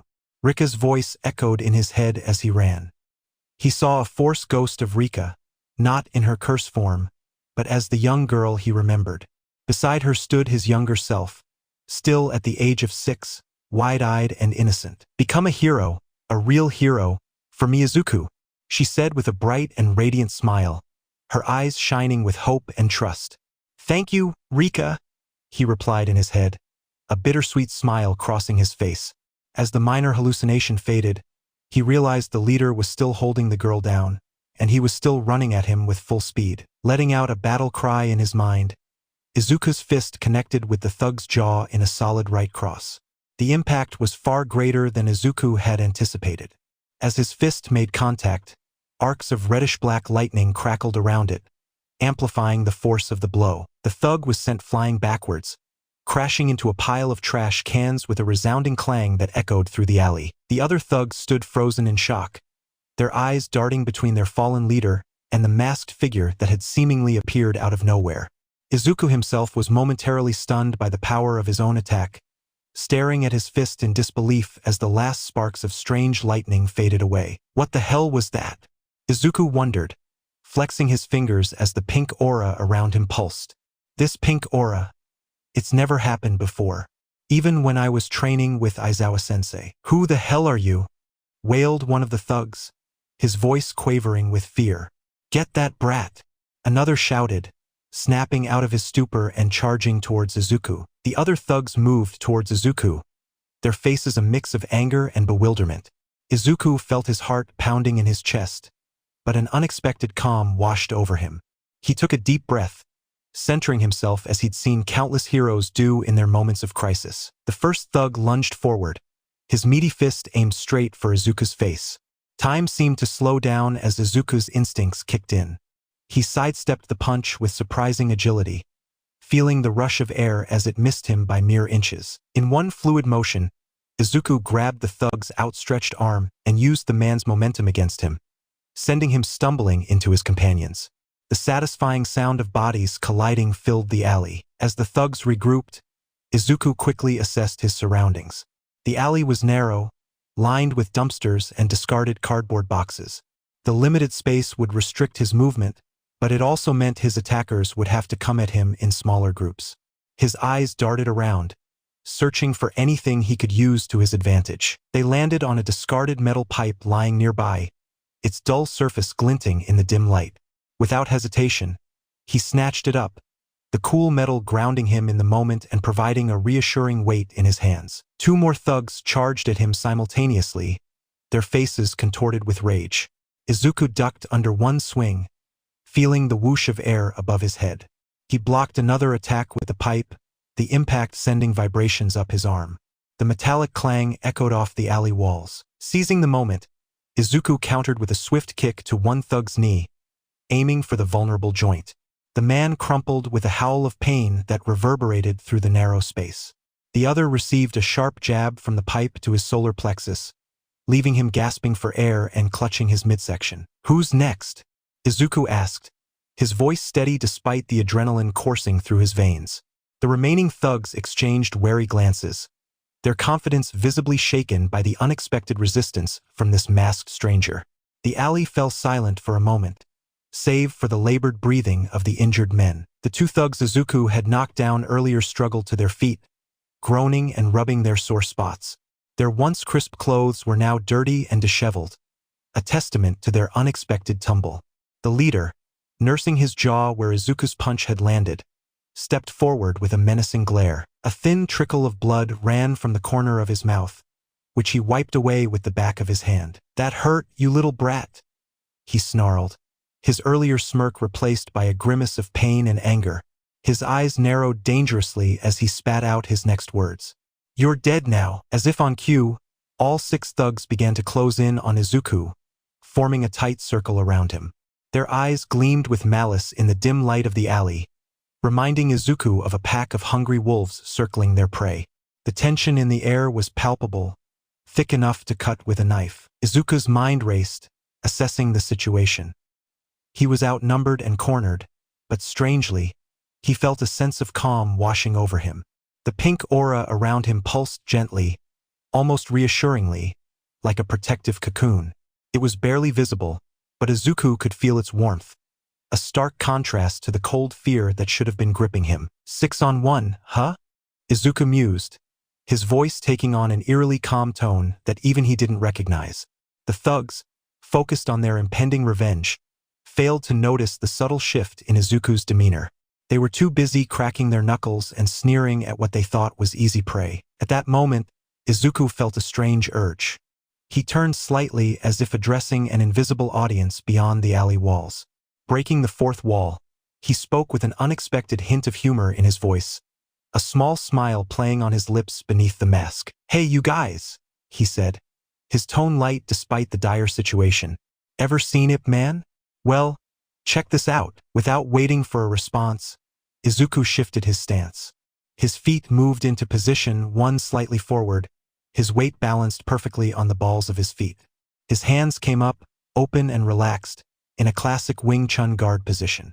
The transformation was remarkable. Gone was the nervous, quirkless boy. In his place stood a focused fighter, ready to take on all comers. The thugs paused, momentarily thrown off by Izuku's strange behavior and unfamiliar stance. This hesitation was all Izuku needed. As the first thug lunged forward, Izuku's hands blurred into motion, deflecting the attack with a swift pack saw before countering with a rapid-fire series of chain punches to the man's chest. The thug's eyes widened in shock as each strike landed with precision, driving the air from his lungs. Izuku finished the combo with a roundhouse kick to the face, his foot connecting with a satisfying thud. The thug's head snapped back, and he crumpled to the ground, unconscious. Izuku settled back into his stance, his breath coming in short, controlled bursts.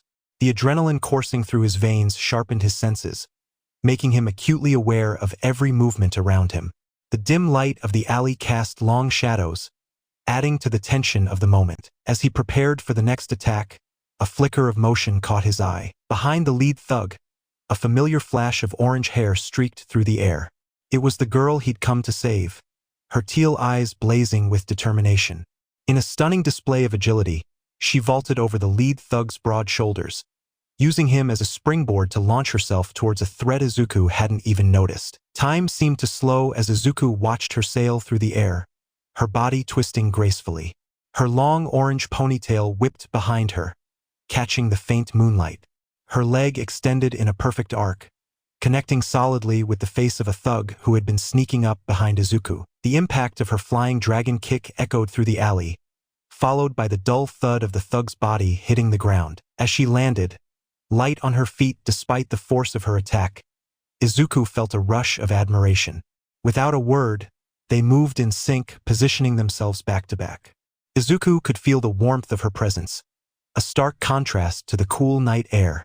The remaining thugs circled them, their faces a mix of anger and uncertainty. "Nice moves," Izuku murmured, his eyes scanning the remaining thugs who now looked significantly less confident. "Right back at you, mystery hero," the girl replied, her voice tinged with a mix of gratitude and excitement.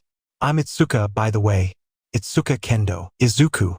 Nice to meet you, Itsuka," Izuku said, a small smile playing on his lips beneath his mask.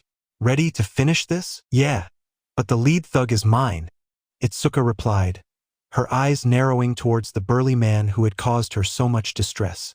There was a fire in her teal eyes that Izuku couldn't help but admire. With that declaration, the two of them moved in perfect synergy, as if they had been training together for years.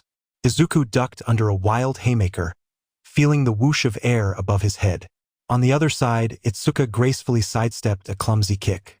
In a flash, she grabbed the extended leg, her fingers wrapping around the attacker's ankle. With a strength that belied her slender frame, she brutally smashed her elbow onto the guy's kneecap.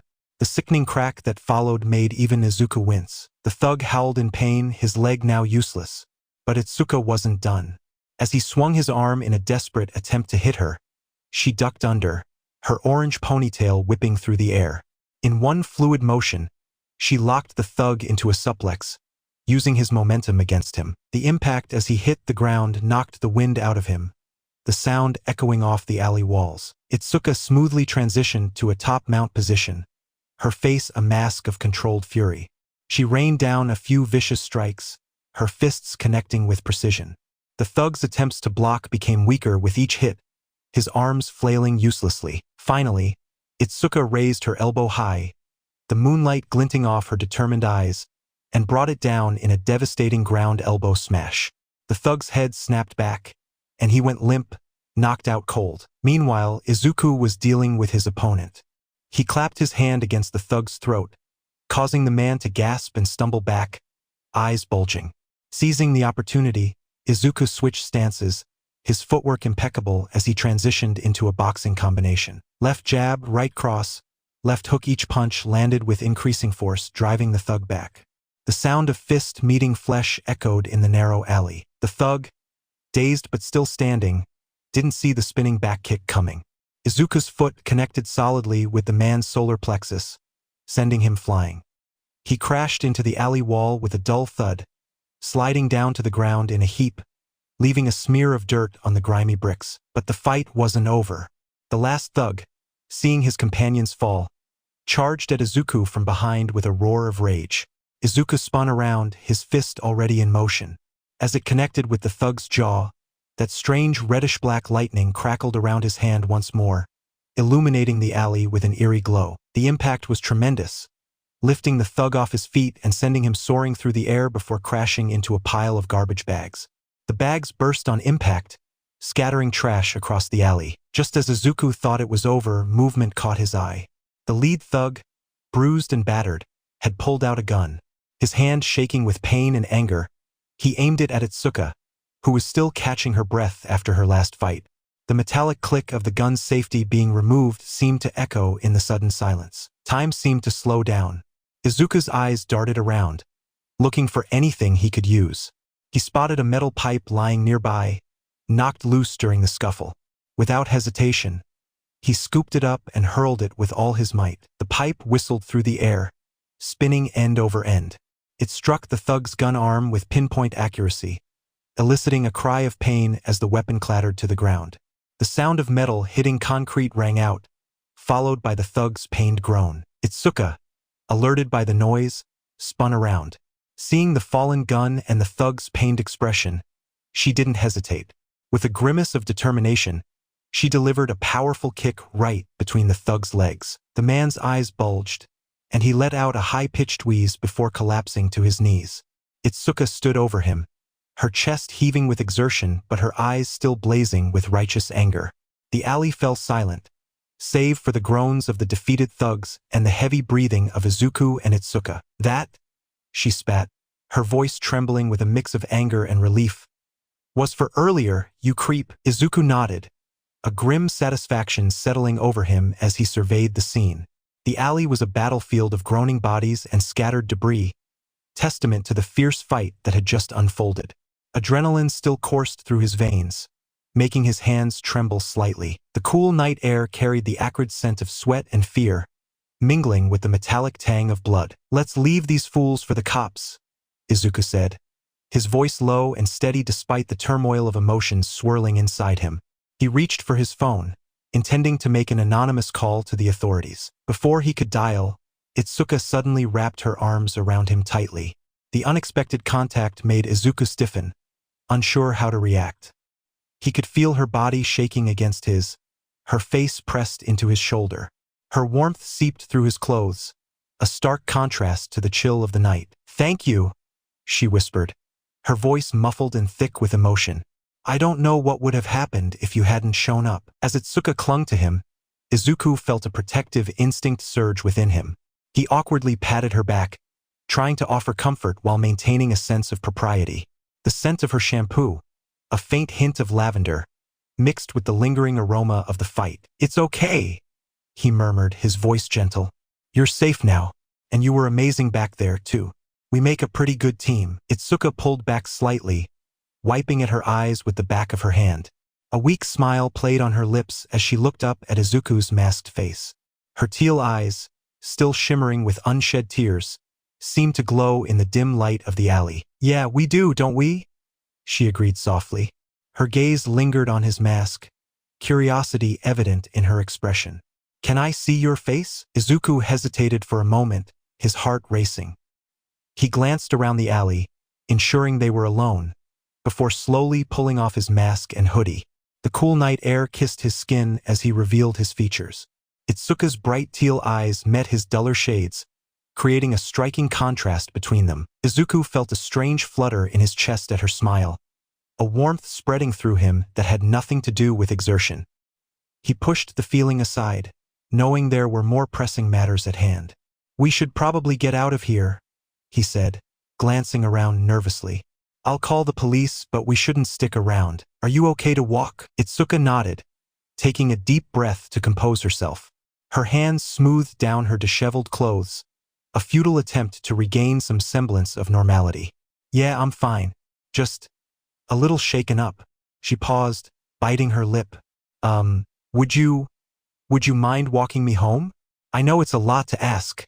But, as they left the alley, stepping out onto the dimly lit street, Izuku couldn't help but feel a sense of pride swelling in his chest. For the first time in his life, he had truly acted like a hero. The weight of his actions, the lives he'd potentially saved, settled on his shoulders not as a burden, but as a mantle of responsibility. He walked beside Itsuka, her presence a comforting warmth in the cool night air. The city around them seemed different now, full of shadows and potential threats, but also opportunities to make a difference. As they made their way through the quiet streets, Izuku realized that this was just the beginning of his journey. Time skip. They arrived at a dojo with a sign that read Tetsu no Tsum, Iron Claw, above the entrance. Izuku couldn't help but smile at the sight of the traditional-looking building, its warm lights spilling out onto the street, creating a welcoming glow in the darkness. "So this is your home," he said, admiring the well-maintained exterior. The wooden structure had a certain charm, with its sliding doors and tiled roof, a stark contrast to the modern buildings surrounding it. "Yep," Itsuka chirped, a hint of pride in her voice. She approached the door and knocked lightly, her knuckles rapping a familiar pattern. "Okasan, Tosin, I'm home." The door slid open quickly, the sound of wood against wood accompanied by a gust of warm air from inside. An athletic woman with fiery red hair tied back in a messy ponytail and piercing green eyes appeared. She wore a red Hanton jacket over white sweatpants, looking ready for action even at this late hour. "There you are, Squirt," she exclaimed, her voice a mix of relief and excitement. She pulled Itsuka into a bear hug, lifting the girl off her feet. "I was about to send out a search party." Itsuka squirmed out of the hug, rolling her eyes but unable to hide her smile. "Mom, I'm fine. Oh, and I brought someone with me." Itsuka's mom finally noticed Izuku, who was awkwardly shifting from foot to foot. He bowed deeply, feeling like he was under a microscope as her sharp eyes assessed him. "Hideo!" she called over her shoulder, excitement creeping into her voice. "Our little Itsuka brought a boy home." She turned back to Izuku, her eyes twinkling with curiosity and a hint of mischief. "What's your name, kiddo?" "Izuku, ma'am," he replied, still bowing, his voice slightly muffled by his position. "Oh, none of that formal stuff. Call me Akane," she said, gently nudging him to stand up straight. She was giving him a once-over, like she was trying to figure him out. Her eyes lingered on his scruffy clothes and the way he held himself, a mix of curiosity and concern flashing across her face. Just then, heavy footsteps approached from inside, each step resonating through the wooden floor. A mountain of a man appeared in the doorway, ducking slightly to fit through. He had Itsuka's orange hair, but his kind brown eyes seemed out of place on such an intimidating figure. His muscular frame filled the doorway, and Izuku had to crane his neck to look up at him. "This is my husband, Hideo," Akane said, sounding pretty proud, patting the giant man's arm affectionately. Hideo moved forward with surprising grace for such a big guy. He looked from Itsuka to Izuku, his eyebrows raised in a silent question. "So," he rumbled, his voice deep as thunder but not unkind. "What brings you to our doorstep at this hour, young man?" Izuku took a deep breath, steeling himself. He started explaining what happened, his words tumbling out faster as he recounted the events. As he talked about the thugs in the alley and how he and Itsuka fought them off, the atmosphere in the small entryway grew tense.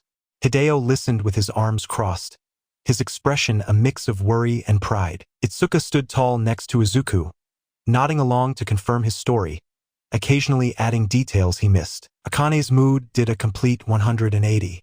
Her earlier warmth vanished, replaced by a quiet fury that seemed to radiate from her very being. Her red hair started floating, defying gravity as if it had a mind of its own. A red aura shimmered around her, making the air waver like heat rising from pavement on a hot day. When Izuku described what the lead thug tried to do to Itsuka, Akane's eyes disappeared under her bangs, shadowed by her fury. Her fists clenched so tight her knuckles went white, small tremors running through her arms. The red aura got stronger, with little sparks of energy crackling around her like miniature lightning bolts. "Those bastards!" Akane growled, her voice low and dangerous, barely containing her rage. "How dare they touch my baby girl?" Izuku, feeling the tension crackling in the air, quickly added, "Itsuka was amazing too. We fought side by side. She's really tough."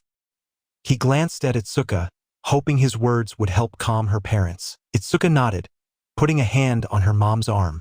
"It's true, Mom. Izuku saved me, but I used everything you and Dad taught me. Those guys didn't know what hit them." Akane's aura slowly faded, her hair settling back down like a retreating tide. She took a deep breath, visibly trying to calm herself. When she looked up, her eyes were a mix of fierce pride and lingering anger. "Thank you, Izuku," she said, her voice thick with emotion. She turned to Itsuka, cupping her face gently. "And you, my brave girl. I'm so proud of you." Hideo nodded, his massive hand resting on Itsuka's shoulder. "You've both shown real guts tonight," he said, his deep voice full of approval. "Izuku, we owe you one. Come on in. I think we've got a lot to talk about, and you look like you could use a rest." Izuku was about to politely decline, but then Itsuka hit him with those puppy dog eyes. Man, it was like looking at his sister all over again. He felt his willpower crumbling faster than a sandcastle at high tide. "Ah, what the heck? I guess I could hang for a bit," he said, rubbing the back of his neck sheepishly. Itsuka's face lit up like a Christmas tree, and Izuku felt all warm and fuzzy inside, a feeling he hadn't experienced in a long time. As they headed in, Akane's mom mode kicked into high gear. Her eyes went from soft to steel in 2 seconds flat. "Tomorrow, we're having a chat with the cops about those fuckers," she said, her voice leaving no room for argument. "Nobody messes with our family and gets away with it." Izuku felt a shiver run down his spine. Mama Bear was not to be messed with, that's for sure. He made a mental note never to get on Akane's bad side. "Actually," Izuku piped up, feeling a bit nervous about correcting an adult, "I already called the cops, like, half an hour ago, right after we kicked those guys' asses." Hideo's eyebrows shot up so high they almost left his face. "You called the police?" he asked, sounding impressed and a little surprised. Izuku nodded, fidgeting a bit under the sudden attention. "Yeah, anonymous tip. Figured it was best to let the pros handle it from there. Didn't want to cause any more trouble, you know?" Itsuka beamed at him like he'd just won the Nobel Prize. "See? Told you he was awesome," she said, elbowing her dad playfully. Akane's fierce look melted into a smile, her eyes softening as she looked at Izuku. Well, looks like we've got a smart cookie here," she said, sounding pretty pleased. "Quick thinking and responsible." I like it. Izuku let out a yawn big enough to swallow Tokyo, his exhaustion finally catching up with him. Hey, Hideo-san? Got a spare bed lying around? He asked, rubbing his eyes tiredly. Before Hideo could answer, Akane jumped in with a mischievous grin. Oh, I'm sure Itsuka wouldn't mind sharing her room, she said, winking at the teens. Itsuka's face went redder than a stop sign, her freckles standing out against her flushed skin. Mom! She squeaked, mortified. Izuku wasn't doing much better. His face hot enough to fry an egg, the tips of his ears turning bright red. Hideo chuckled, shaking his head at his wife's antics. All right, let's not torture the poor kids, he said, trying not to laugh but failing miserably. We've got a guest futon in storage, Hideo told Izuku, his eyes twinkling with amusement. How about we set you up in Itsuka's room next to her bed? Separate, of course, he added with a wink. Izuku nodded, relief washing over him like a cool breeze. That'd be great, thanks, he said, fighting another yawn. Itsuka, still blushing, nudged Izuku. Sorry about my mom, she whispered, her breath tickling his ear. She's always joking around like this. Akane grinned, not sorry at all. Hey, can't blame a mom for dreaming, she laughed, her eyes dancing with mirth. You two are just too cute together, Oka-san. Itsuka groaned, hiding her face in her hands. Izuku just stood there, wishing he could turn invisible or sink into the floor. Ugh, I'm going to take a shower, Itsuka groaned, her cheeks still pink from her mom's teasing. She shuffled to her room, grabbed some comfy clothes, and headed for the bathroom, shooting Izuku an apologetic look over her shoulder. Okay, honey, Akane called after her, a hint of amusement still in her voice. She turned to Izuku with a wink. Now, let's get you set up, shall we? Izuku nodded, trying not to yawn again. He followed Akane and Hideo into Itsuka's room, feeling a bit awkward about invading her space. The room was cozy, with martial arts posters lining the walls and a few stuffed animals peeking out from the bed. A small desk in the corner was covered in schoolbooks and hero magazines, a testament to Itsuka's interests. The air smelled faintly of lavender and something uniquely Itsuka. All right, kiddo, let's make you a comfy nest, Hideo said, pulling out the futon from a closet. He glanced at Izuku with a grin. Hope you don't mind a bit of snoring. Itsuka gets it from her mom. I do not snore, Akane protested, whacking her husband playfully with a pillow. The pillow made a soft thwump against Hideo's broad chest, hardly moving the big man. Izuku couldn't help but chuckle at their antics.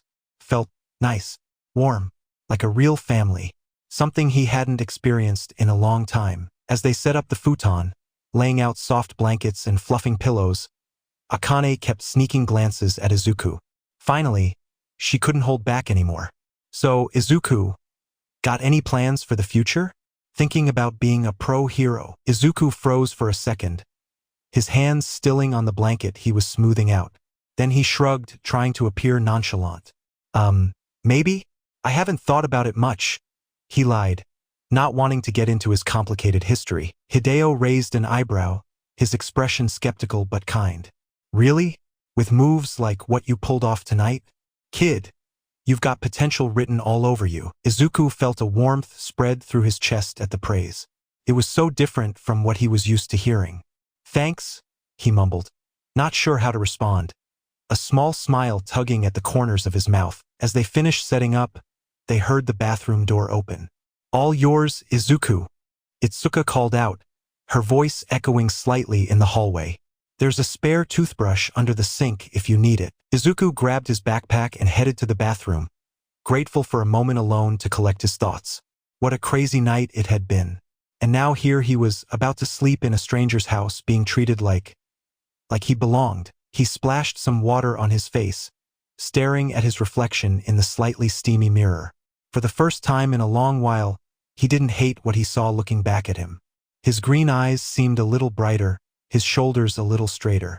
Maybe, just maybe, things were looking up. As he brushed his teeth with the spare toothbrush, Izuku couldn't help but wonder what tomorrow would bring. For once, he found himself looking forward to finding out. After his shower, Izuku sprawled out on the futon, his body clean but his mind racing. The night's events played on repeat in his head, each replay more vivid than the last. The rush of adrenaline, the fear, the exhilaration, it all swirled together, making sleep seem like a distant impossibility. An hour ticked by, marked only by the soft ticking of a clock and Izuku's restless shifting. Suddenly, a soft whimper pierced the silence. Izuku sat up, his eyes straining through the darkness towards Itsuka's bed. He could make out her form tossing and turning, clearly caught in the grip of a nightmare. Izuku hesitated, torn between the desire to help and the fear of overstepping. Another whimper, this one more distressed, made the decision for him. He rose quietly, padding across the room on bare feet. "Itsuka?" he whispered, reaching out to gently shake her shoulder. "Hey, it's okay. You're safe now." Itsuka's eyes snapped open, wide and unfocused. For a heart-stopping moment, she looked at Izuku as if he were a stranger, fear clouding her features. Then, recognition dawned, and with a choked sob, she launched herself into his arms. Izuku," she stammered, her voice muffled against his chest. "They were back. The alley. Couldn't. I was so scared." Izuku awkwardly patted her back, his own heart racing at the unexpected closeness. "Shoo. It's all right," he murmured, trying to sound reassuring. "It was just a bad dream. Remember how we handled those guys earlier? We're a pretty good team, right?" Itsuka nodded against him, her breathing gradually slowing. She pulled back slightly, her cheeks flushed with embarrassment in the dim light. "Sorry," she mumbled, not quite meeting his eyes. "I didn't mean to freak out on you like that." Izuku shook his head, offering a small smile. "No need to apologize. After everything that happened tonight, anyone would be shaken up." They sat in companionable silence for a moment, the quiet broken only by the distant sounds of the city night. Then, Itsuka spoke, her voice small and hesitant. "Would you, maybe stay? Just until I fall asleep?" Izuku felt heat rise to his face, grateful for the darkness that hid his blush. He nodded, managing to keep his voice steady. "Yeah, of course.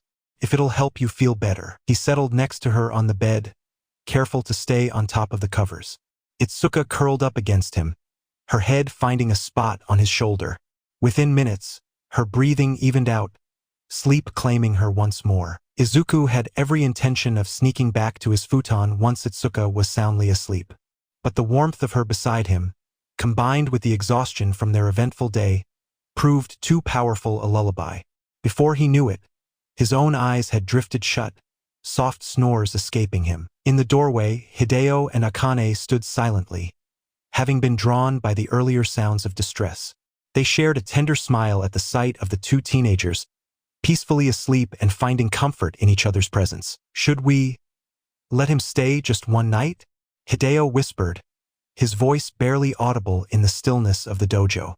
His eyes darted between Itsuka and the sleeping form of Izuku, concern etched deeply into the lines of his weathered face. The moonlight streaming through the window cast long shadows across the room, giving the scene an almost surreal quality. Akane shook her head, placing a gentle hand on her husband's arm. "Nah, let them be," she murmured. "Looks like they both needed this. Besides, I can see in that boy's eyes he's had it rough.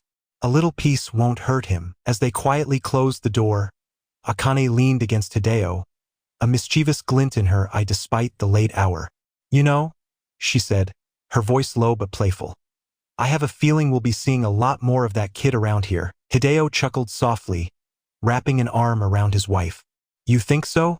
Well, if he keeps our little Spitfire safe and happy, he's welcome anytime." They made their way back to their own room, leaving the two teenagers to their peaceful slumber. In the quiet of the night, it seemed as if the world had shrunk down to just this moment, this connection forming between two young souls who had found unexpected solace in each other. Meanwhile, the tension in the Yagi house was palpable, thick enough to slice with a knife. The living room was packed to the brim with an eclectic mix of people: the Yagis, Bakugos, Todorokis, and a handful of pro-heroes. Even Principal Nizu, with his enigmatic animal features, perched on the edge of an armchair, his beady eyes scanning the room. The air felt heavy, charged with a volatile cocktail of shock, anger, and guilt. Izumi had just finished her gut-wrenching confession about Izuku's years of torment. Her voice had quivered as she recounted the relentless bullying, not just from Katsuki, but from herself and the Todoroki twins too. As she spoke, the adults' faces had morphed from confusion to horror to barely contained rage. If looks could kill, the Yagis would have been 6 feet under from the death glares they were receiving. Tashinori, once the symbol of peace and strength, now sat with his head in his hands, looking like a deflated balloon. Inko was quietly sobbing into a handkerchief, her small frame shaking with each muffled cry. The pro-heroes exchanged dark glances, their hands clenching into fists at their sides, knuckles turning white with suppressed anger. But trust Katsuki to pour gasoline on an already raging fire. The explosive teen, seemingly oblivious to the room's mood, decided to open his big mouth. Heh, why should we care about that useless Deku? He sneered, lounging back in his chair with an air of arrogant nonchalance. He probably died in a ditch somewhere by now. The room went dead silent. You could have heard a pin drop. Mitsuki's face turned an alarming shade of red, her eyes bulging as she visibly struggled to contain her fury. But someone else beat her to the punch. Literally, wham! The sound of flesh hitting flesh echoed through the room like a thunderclap. Everyone's jaws hit the floor as they watched mild-mannered Masaru Bakugo, of all people, deck his son. Katsuki's head snapped back, blood spraying from his nose in a crimson arc. What the hell? Old Katsuki sputtered, his eyes wide with shock as he cupped his bleeding nose, crimson seeping between his fingers. Masaru stood over him, his usually gentle features twisted with a fury no one had ever seen before. His glasses were askew, and a vein pulsed in his forehead as he glared down at his son. That's something your mother wanted me to do for a long time, he growled, flexing his hand. It's about time someone put your ass in line. Damn, Masaru. Mitsuki whistled, looking at her husband with a mix of surprise and admiration. Didn't know you had it in you. Aizawa stepped forward, his capture weapon floating ominously around him like a sentient scarf and his eyes glowing an eerie red. As much as I enjoy watching the brat get what he deserves, he said, his voice low and dangerous, we have more pressing matters to attend to. Nizu nodded, his usual cheerful demeanor replaced by a grim determination. His beady eyes were sharp and focused as he turned to Izumi. Indeed. Izumi, dear, please continue. We need to know everything, no matter how difficult it may be to hear. Izumi took a shaky breath, wringing her hands in her lap. Her green hair, so much like Izuku's, fell over her face as she bowed her head. It wasn't just Kakin and us kids, she said, her voice barely above a whisper. The teachers at school, as Izumi continued her story, detailing the negligence and even encouragement of the bullying from the school staff, the temperature in the room seemed to drop. The pro-heroes exchanged dark looks, their expressions a mix of horror and rage. Yamada's usual grin had twisted into a snarl, while Namuri's nails dug into her palms so hard they nearly drew blood. The room listened in stunned silence as Izumi recounted incident after incident. Teachers turn a blind eye to Izuku's bruises, praising Katsuki's assertiveness when he uses his quirk on Izuku, even joining in on the Deku nickname. With each revelation, the atmosphere grew heavier, the air thick with unspoken fury and guilt. They told him to take a swan dive off the roof, Izumi choked out, tears streaming down her face. Said maybe he'd get a quirk in his next life. A collective gasp echoed through the room. Inko's sobs grew louder, while Tashinori seemed to age years in seconds.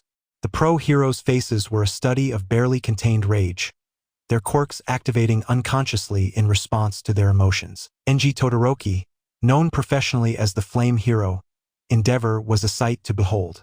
His towering frame, sculpted by years of intense hero work, seemed to dominate the room even as he sat in silence. His short, spiky crimson hair stood in stark contrast to his sharp turquoise eyes, which now blazed with an intensity that matched the flames that made up his beard and mustache. Throughout the meeting, Endeavor had been uncharacteristically quiet, his massive frame radiating heat that seemed to reflect the anger simmering just beneath the surface.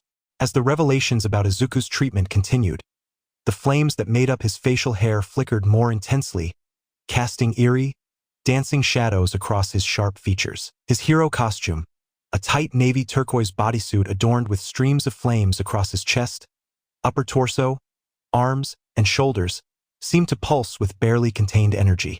The flames around his eyes, serving as a makeshift mask, flickered and danced, mirroring the turmoil within. Suddenly, unable to contain his rage any longer, Endeavor stood up.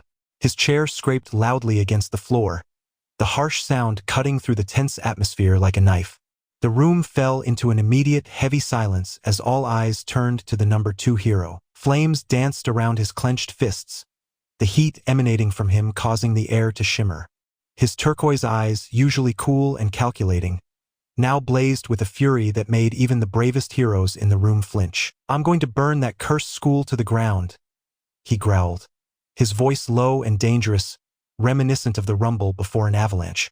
The temperature in the room seemed to rise several degrees as his quirk responded to his anger, the air becoming thick and oppressive. Then, with a swiftness that belied his massive frame, he turned his gaze to his children, Shoto and Shoka. The twins, despite their own formidable quirks, visibly flinched under their father's intense stare. A mixture of anger and disappointment was evident in his eyes, the flames of his beard casting flickering shadows across their faces. "I'm ashamed of you too," Endeavor said, his voice barely above a whisper but carrying the weight of a thunderclap. The words hung in the air, heavy with years of complicated history and unspoken emotions. Shoto, his heterochromatic eyes flashing with defiance, crossed his arms and scoffed. "Heh, like you care, shitty father." His voice dripped with disdain, years of resentment packed into those few words. "Na-chan," Shoka exclaimed, her eyes wide with shock at her brother's boldness. Unlike her twin, she seemed torn between fear of her father's reaction and a desire to defuse the situation. In a flash that left everyone gasping, Endeavor's hand shot out, grabbing Shoto's shirt collar. The fabric began to smoke as the hero's flames intensified, licking at his son's clothes. The air crackled with tension and the smell of singed fabric. "Listen here, you little shit," Endeavor snarled, his face inches from Shoto's. The flames of his beard roared higher, the heat becoming almost unbearable for those nearby. "I know you, Shoka, and Natsuo hate me, but I'm trying, damn it, I'm trying to be a better father for you all." His voice cracked slightly, a rare show of vulnerability from the usually stoic hero. The flames around his face flickered, momentarily revealing the man beneath the inferno. "I failed so many times. Toya, Rei, Fuyumi." He trailed off, pain flashing across his face before his anger returned to full force. With a roar of frustration, he whirled to face Toshinori, his flames roaring higher, licking at the ceiling. "I spent so much trying to surpass this bastard who was nothing but disappointment." The room was thick with tension, the other heroes shifting uncomfortably, unsure whether to intervene. The heat from Endeavor's quirk was becoming oppressive, causing sweat to bead on everyone's foreheads. It was Nizu who finally broke the standoff, his calm voice cutting through the crackling of Endeavor's flames like a cool breeze. "Enji, stop using your quirk," the principal said firmly, his small frame seeming to grow with authority, "before we resort to arson. And also, put your son down." Despite his diminutive stature, Nizu's voice carried an edge of steel that even the flame hero couldn't ignore, his beady eyes fixed on Endeavor with an intensity that matched the hero's own. "I believe we need to address the root of the problem, and that starts right here in this room." Slowly, reluctantly, Endeavor released Shoto and extinguished his flames. The sudden absence of the fire's heat left the room feeling cold and empty, a stark contrast to the inferno of moments before. As he sat back down, his chair creaking under his weight, the other occupants of the room couldn't help but feel that a significant shift had occurred. Nizu's beady eyes swept across the room, his gaze piercing through the tense atmosphere. The fluorescent lights above cast harsh shadows on his fur, making him appear almost ominous despite his small stature. He took a deep breath, his tiny paws clasped together on the polished table. "Toshinori and Inko Yagi," he began, his voice calm but carrying a weight that made everyone in the room sit up straighter. "You have failed in your most fundamental duty as parents. The evidence before us is damning, and the consequences must be severe." He paused, letting his words sink in. "Therefore, you will both be losing custody of Izuku Yagi once he's found." Inko's quiet sobs intensified, her shoulders shaking violently as she buried her face in her trembling hands. The sound of her grief was a stark contrast to the sterile silence of the room. Toshinori, on the other hand, remained stone-faced, His jaw clenched so tight that a muscle twitched visibly beneath his skin. Nizu's gaze fixed on Tashinori, his eyes narrowing slightly. Furthermore, when you retire as All Might, this transgression will be made public. The number 1 hero spot will go to someone else. At this, Tashinori's carefully constructed facade cracked. His fists clenched at his sides, knuckles turning white, the veins in his forearms bulging with the strain. The other heroes in the room shifted uncomfortably, almost feeling the waves of anger radiating off him. It was clear to everyone present that it wasn't the loss of his son that fueled his rage. It was the threat to his legacy, his precious number 1 spot. Turning to the younger generation, Nizu's voice grew even sterner, his beady eyes narrowing as he addressed them. The temperature in the room seemed to drop a few degrees. As for Izumi, the Bakugo, and Todoroki twins, your actions have consequences. You will be blacklisted from all hero schools except UA. Should you fail the entrance exam, no recommendations will be accepted. Your path to becoming heroes ends here. The room fell into a stunned silence as the weight of Nizu's words sank in. Izumi's face paled, the color draining from her cheeks as her hands began to tremble visibly. Katsuki's jaw clenched, a vein pulsing prominently in his forehead as he struggled to contain his rage, his red eyes blazing with fury. The Todoroki twins exchanged worried glances, their heterochromatic eyes wide with the sudden realization of the gravity of their situation. Nizu then turned his attention to Izumi, his voice softening slightly but still carrying an undercurrent of steel. And Izumi, I forbid you to use one for all until Sir Night Eye has a chance to speak with you and Izuku's half-sister about potentially transferring it to her. Izumi's eyes widened in shock, her mouth opening and closing like a fish out of water as she tried to process this new information. Half-sister, she whispered, her voice barely audible, cracking with disbelief. Inko, who had been quietly sobbing, suddenly went still. Her tear-stained face slowly lifted, her puffy red eyes locking onto Tashinori with a mixture of disbelief and fury. The room seemed to hold its breath as she stood up, her small frame shaking with emotion. The tension in the room reached its breaking point with a resounding crack that shattered the stunned silence. Inko's palm connected with Tashinori's cheek, the force of the slap so powerful it whipped his head to the side. A bright red mark bloomed on his skin, stark against his pale complexion. How long? Inko demanded, her voice a trembling mix of fury and anguish. Her usually neatly styled green hair was now disheveled, framing her face like a wild halo. Her eyes, normally soft and kind, blazed with a mixture of hurt and anger that seemed to bore into Tashinori's very soul. Tashinori, the number 1 pro hero known as All Might, the symbol of peace and strength, suddenly appeared small and vulnerable. His usual larger-than-life presence seemed to shrink, his broad shoulders hunching as if under an invisible weight. The confident smile that usually adorned his face had vanished, replaced by a look of uncertainty and fear. What do you mean by that? He managed to choke out, his voice barely above a whisper. The stutter in his speech was a stark contrast to his usual eloquence, betraying the turmoil within. Sweat beaded on his forehead, and he swallowed hard, his Adam's apple bobbing visibly. His feeble attempt at evasion only served to stoke the flames of Inko's rage. Don't play coy with me, damn it, she shouted, her usually gentle demeanor completely shattered. Her voice rose to a pitch that made everyone in the room wince and instinctively lean back in their chairs. The raw emotion in her words seemed to vibrate in the air, making the atmosphere thick and suffocating. How long have you been cheating on me? The question hung in the air like a guillotine blade, poised to fall and change everything. The other occupants of the room held their breath, frozen in place by the intensity of the moment. They were unwilling spectators to this deeply personal confrontation, unable to look away yet feeling like intruders in a private tragedy. Tashinori's eyes darted around the room, desperate for an escape from the accusation that hung in the air like a toxic cloud. His gaze flitted from face to face, finding no solace in the stern expressions of his colleagues or the hurt etched into Inko's features. The walls of the conference room seemed to close in on him, trapping him with the weight of his secrets. There was nowhere to run, nowhere to hide from the truth that was about to come crashing down. His broad shoulders, usually held high with the confidence of the symbol of peace, now slumped in defeat. The fight drained from him, leaving behind a shell of the man he pretended to be. As the silence stretched on, Tashinori's appearance seemed to age before their eyes. The lines on his face deepened, etching the weight of his secrets into every crevice. His usually vibrant blonde hair seemed duller, as if the very life was being sucked out of him by the impending confession. He swallowed hard again, his Adam's apple bobbing visibly.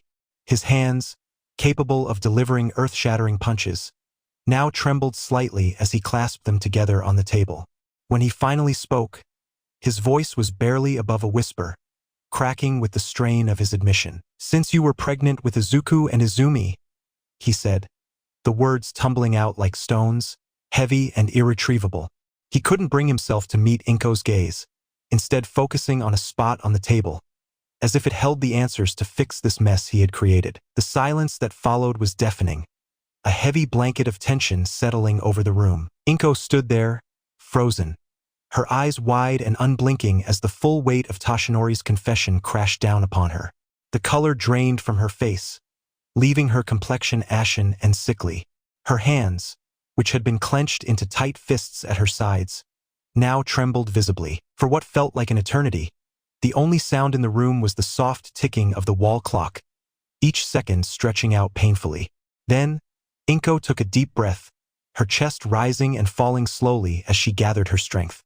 When she finally spoke, her voice was eerily calm, a stark contrast to the storm of emotions raging behind her eyes. "After this meeting is over," she said, each word carefully measured and deliberate, "you and I are getting a divorce.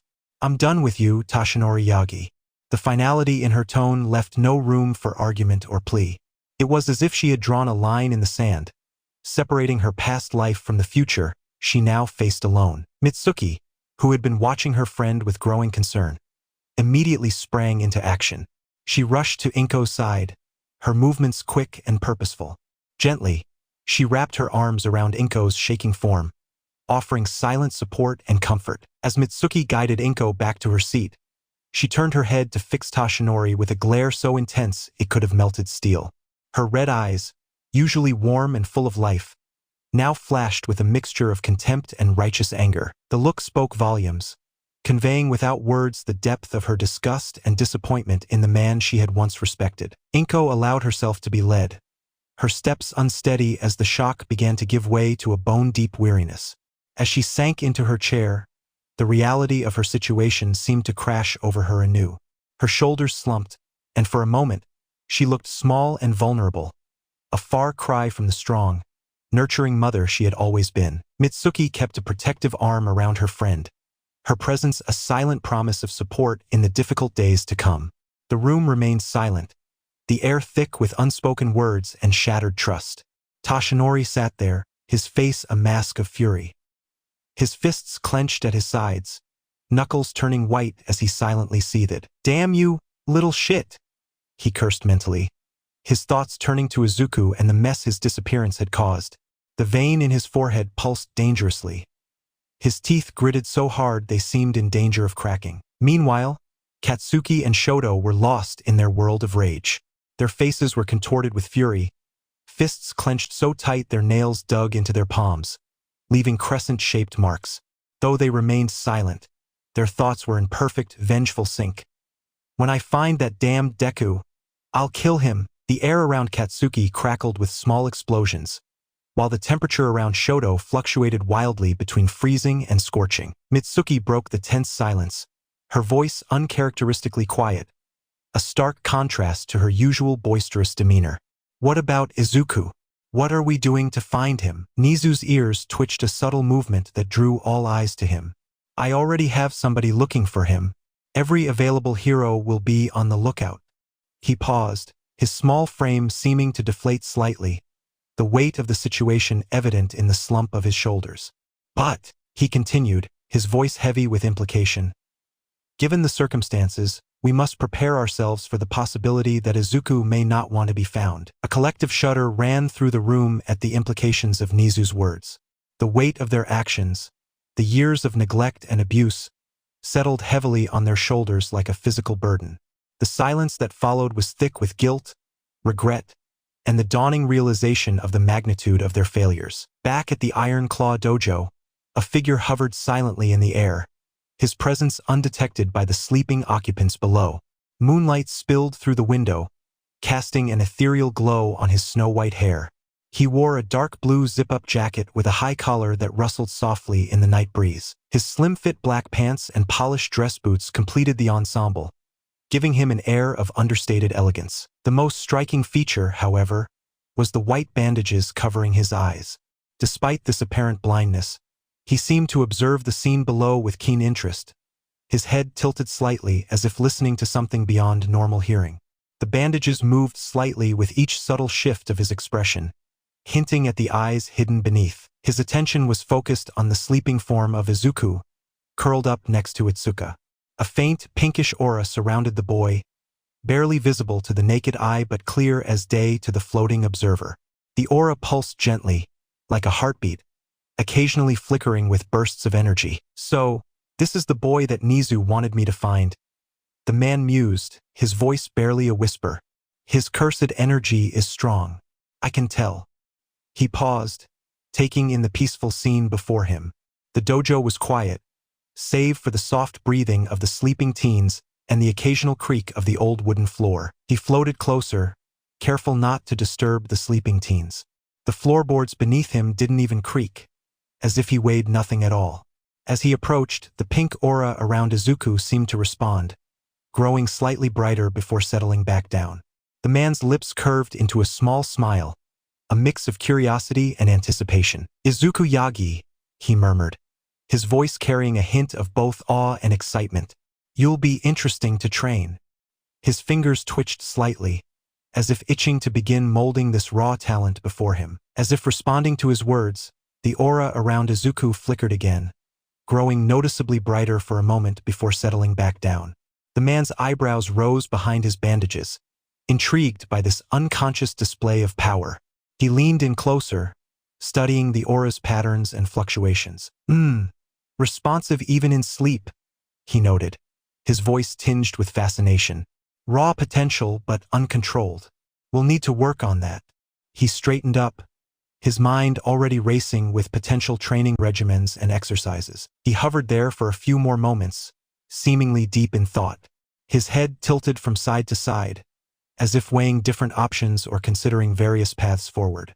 Then, with a barely audible sigh that carried both anticipation and a hint of concern, he began to float towards the window. "Rest well, young Izuku," he said softly, his voice carrying a mix of encouragement and warning.